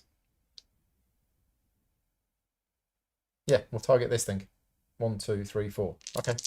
Target the bandit at the back.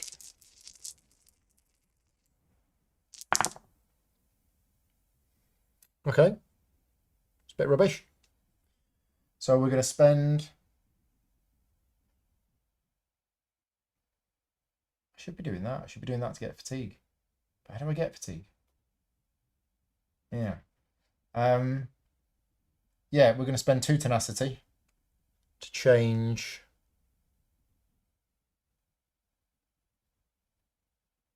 that to a 2.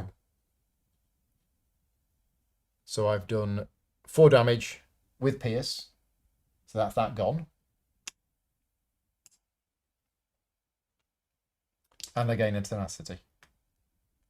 And I'm going to put that in first, and then that one, and then those 2. Okay. And then she goes in, and she moves to here, and she's going to attack both of them with +2 damage. Ooh! Double miss. So 2 damage, 1 defense, 1 defense. Oh, I didn't go to plan. Right, okay. Then the corrupted creature hits her. 4 dice. Ouch. 1, 2, 3, 4, 5 damage, -2 defense. She's gone.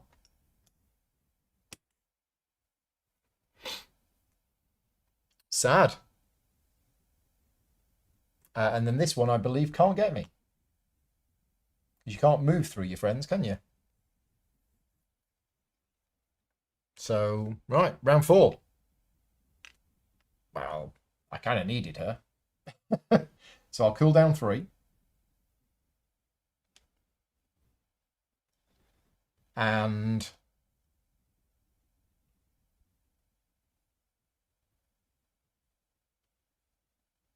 I'm going to move 1, 2, 3. And I'm going to shoot this with these 3, and I'm going to roll that one as well.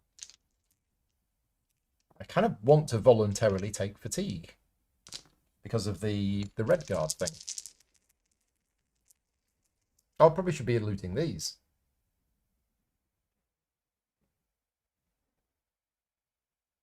That's all right, I'll do that next time. So 1, 2, 3, 4, shooting that.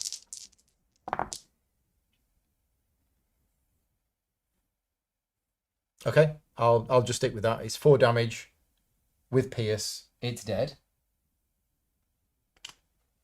And I gain 2 tenacity. And then I'm going to put that in, and then that in, and then that in, and then that in. Okay. Yeah, use some to get the legendary before I attack. Yeah, that's what I thought so. Oh, was I on that space? No, I wasn't. I'll do that next time. So the cornered creature, 1, 2, 3, 1, 2, 3. It moves 2, but can't hit me. And then we go to round 5. You can do an empty engage for fatigue. Oh, right. I could literally say I'm going to engage just to get fatigue. But that's fine. I will move. I'll go 1, 2, 3, 4. And then I'll move again. 1.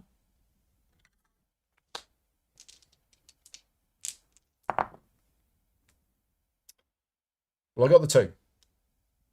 And I got the 4 and the 5. And I got 3 more attempts, and I need a 3. Oh, I should have recovered these. Kind of now don't want the fatigue. I can get bonus HP. I don't want bonus HP. But sure, that's fine. I'll take the 2 light fatigue and get the legendary item. A spectral chicken. Cock-a-doodle boo. Okay. Yeah. Right. And I've got 2 movement left. Go to there. So many items. Need a 6-3-1.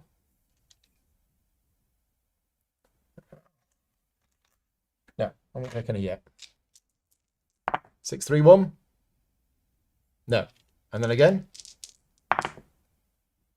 No, that's fine.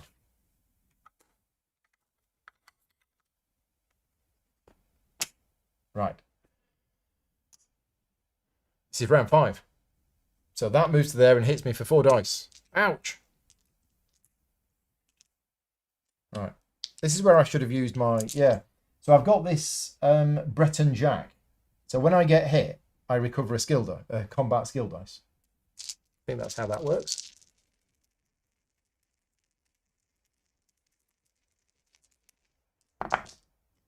So it's hit me for 4. Ouch. I've got no defense. That could have been close. Could have been game over. So yeah, so there's 4. Right, so now we're on to first of the fatigue rounds. So I gain a fatigue.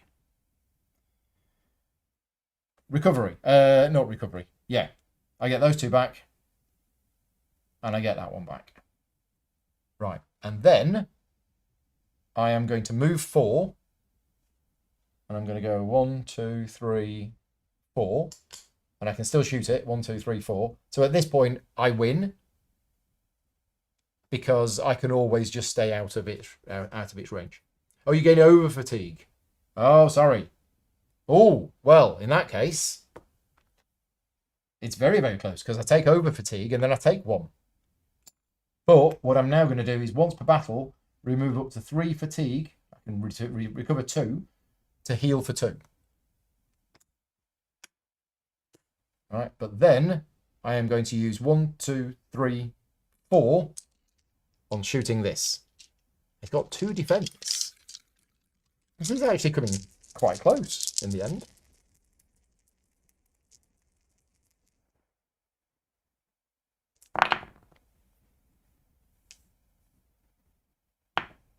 Okay.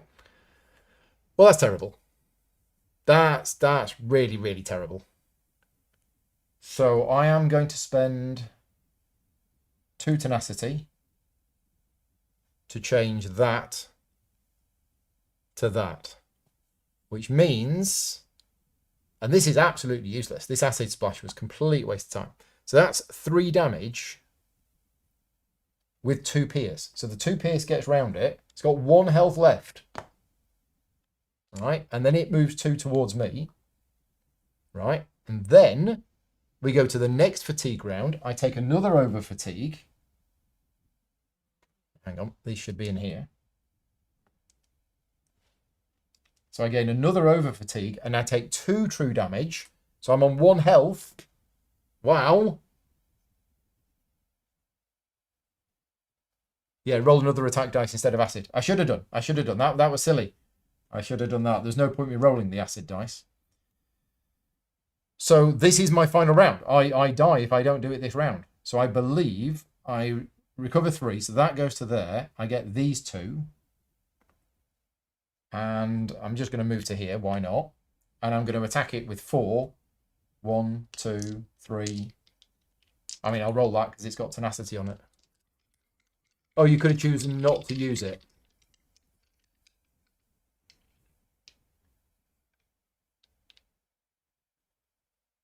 I can recover 1 more die, can I?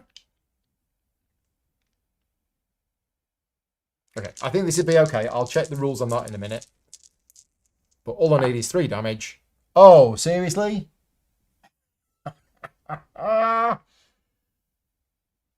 So I do have a ruling question. Can you gain tenacity from the dice and then spend that tenacity to then change one of the other dice?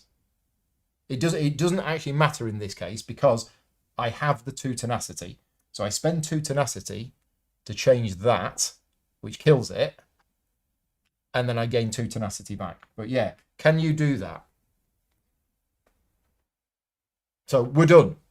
We just managed to survive with 2 over fatigue in here. But it got a little bit messy in the end. So we're just going to check the rules. You're right. First of all, I shouldn't have put the acid dice into the fight because the acid spray dice is a complete waste against the against a quest unit. So I should have just put in another combat dice instead, and that probably would have won me. Mr. Tenacity last roll. Okay, so I know I shouldn't have done that. And yeah, the recover, I think I did the recovery right. I had an over fatigue at the start. I recover 3, but because you never recover over fatigue, what you do is you move it to the end, and then I got 2 more. So I think I did that right. And the answer to, technically you can't, abilities that are just rolled results have to be rolled right. Okay, thankfully I had the 2 tenacity, and that is what saved me. So we're done. We completed the quest. We get 2 XP. So we're up to 17, which is 1 behind the curve, as we know. Oof. Gosh, right. When completed, go to entry E26, page 43. E26. Bodian clanks his mug against yours as he celebrates a successful mission. It feels good to do good again, he says. I think your work has gone a long way towards helping the Outer Watch re-establish our credibility here. And, just as importantly, your new contacts were able to point you in the direction of one of Deslandra's bases in Valenwood. You always end up going above and beyond the call of duty. He drinks and wipes his mouth. Speaking of which, I've got another job for you if you're up for it, he continues. This time, no Daedra companion, I promise. Although, she's not so bad, is she? Okay, in session 1, we can choose to either take on a friendlier companion. We get the Valenwood Fighters Guild quest for session 2. Oh, so we don't stick with the Outer Watch. Oh, no, sorry. It's the Valenwood Fighters Guild quest for session 2. Or we can accept Bodian's offer. We select the Somerset Outer Watch quest, but that requires the Somerset expansion, which I don't have. So we can't choose that option. The third option, if you'd rather take on a friendlier companion and you're so annoyed at Bodian after his whole Daedra business that you need to skip town, then we go to the High Rock Fighters Guild for session 2. I think we're going to stay in Valenwood. I think we're just going to stay in Valenwood for this whole campaign and see how it pans out. So, and if it was session 2, it would be a different thing.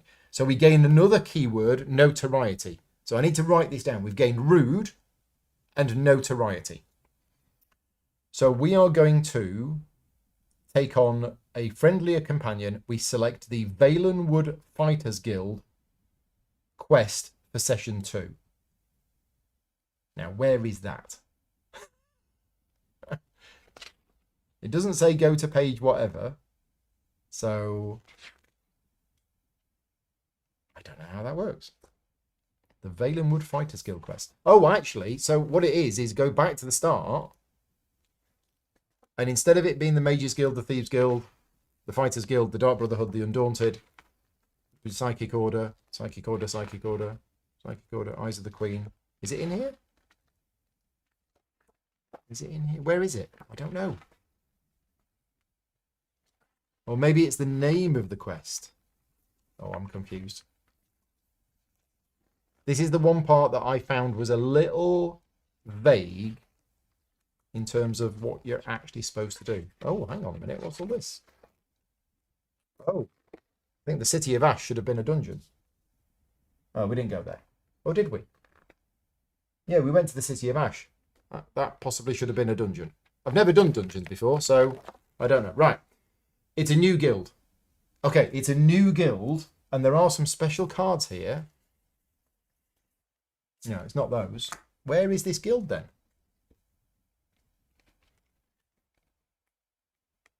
The Valenwood Fighters Guild quest. So I don't know where that is. I'm looking through this to see if I can find it. And I'm not seeing anything that says Valenwood Fighters Guild. Maybe it's at the start. I don't know. Valenwood Endgame. City of Ash Dungeon. No, I'm confused. You switch that out and then find the quest step A that matches. Okay, Valenwood Fighters Guild is just Fighters Guild, but for Valenwood. Right, okay. So the Fighters Guild is the name of the thing. So we actually switch. We are not working for Outer Watch anymore. It is the Fighters Guild.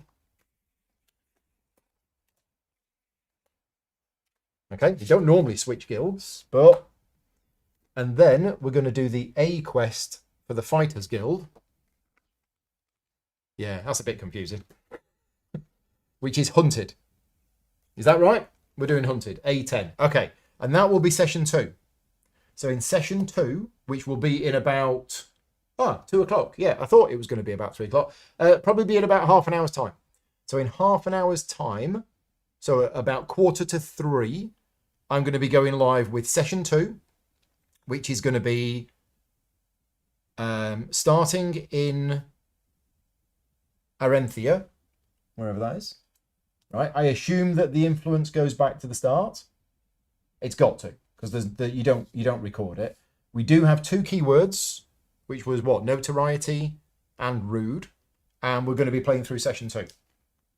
Yeah, and we'll read this. So if you only had chance to watch one session today, thank you very much for watching. Big thank you to everybody in the chat for helping me reset the encounter decks. We'll do that at the start of the next session as well. I'll be back in about half an hour with session 2, and I'm still planning to play the full campaign today. We will see how we get on. No delves, and I do want to know if I should have done the dungeon when I went to the City of Ash. I've never done dungeons before. I noticed in the back of it, it said Dungeon City of Ash. I don't know whether I should have done that, or it is just a normal conflict location. If it was the dungeon, there should be a different icon on there. So I don't know when you do dungeons. Somebody let me know. But yes, for now, thank you very much for watching. As mentioned at the start of today, this is not a sponsored video. I've taken this week off work in order to live stream all day, every day. I'm absolutely exhausted, but I'm able to do this thanks to the support of the Patreon. So if you want to support me directly and help me carry on making things like this, you can do so at patreon.com/gaming rules. I'll see you in about half an hour. Thanks for watching. See you in a bit. Bye.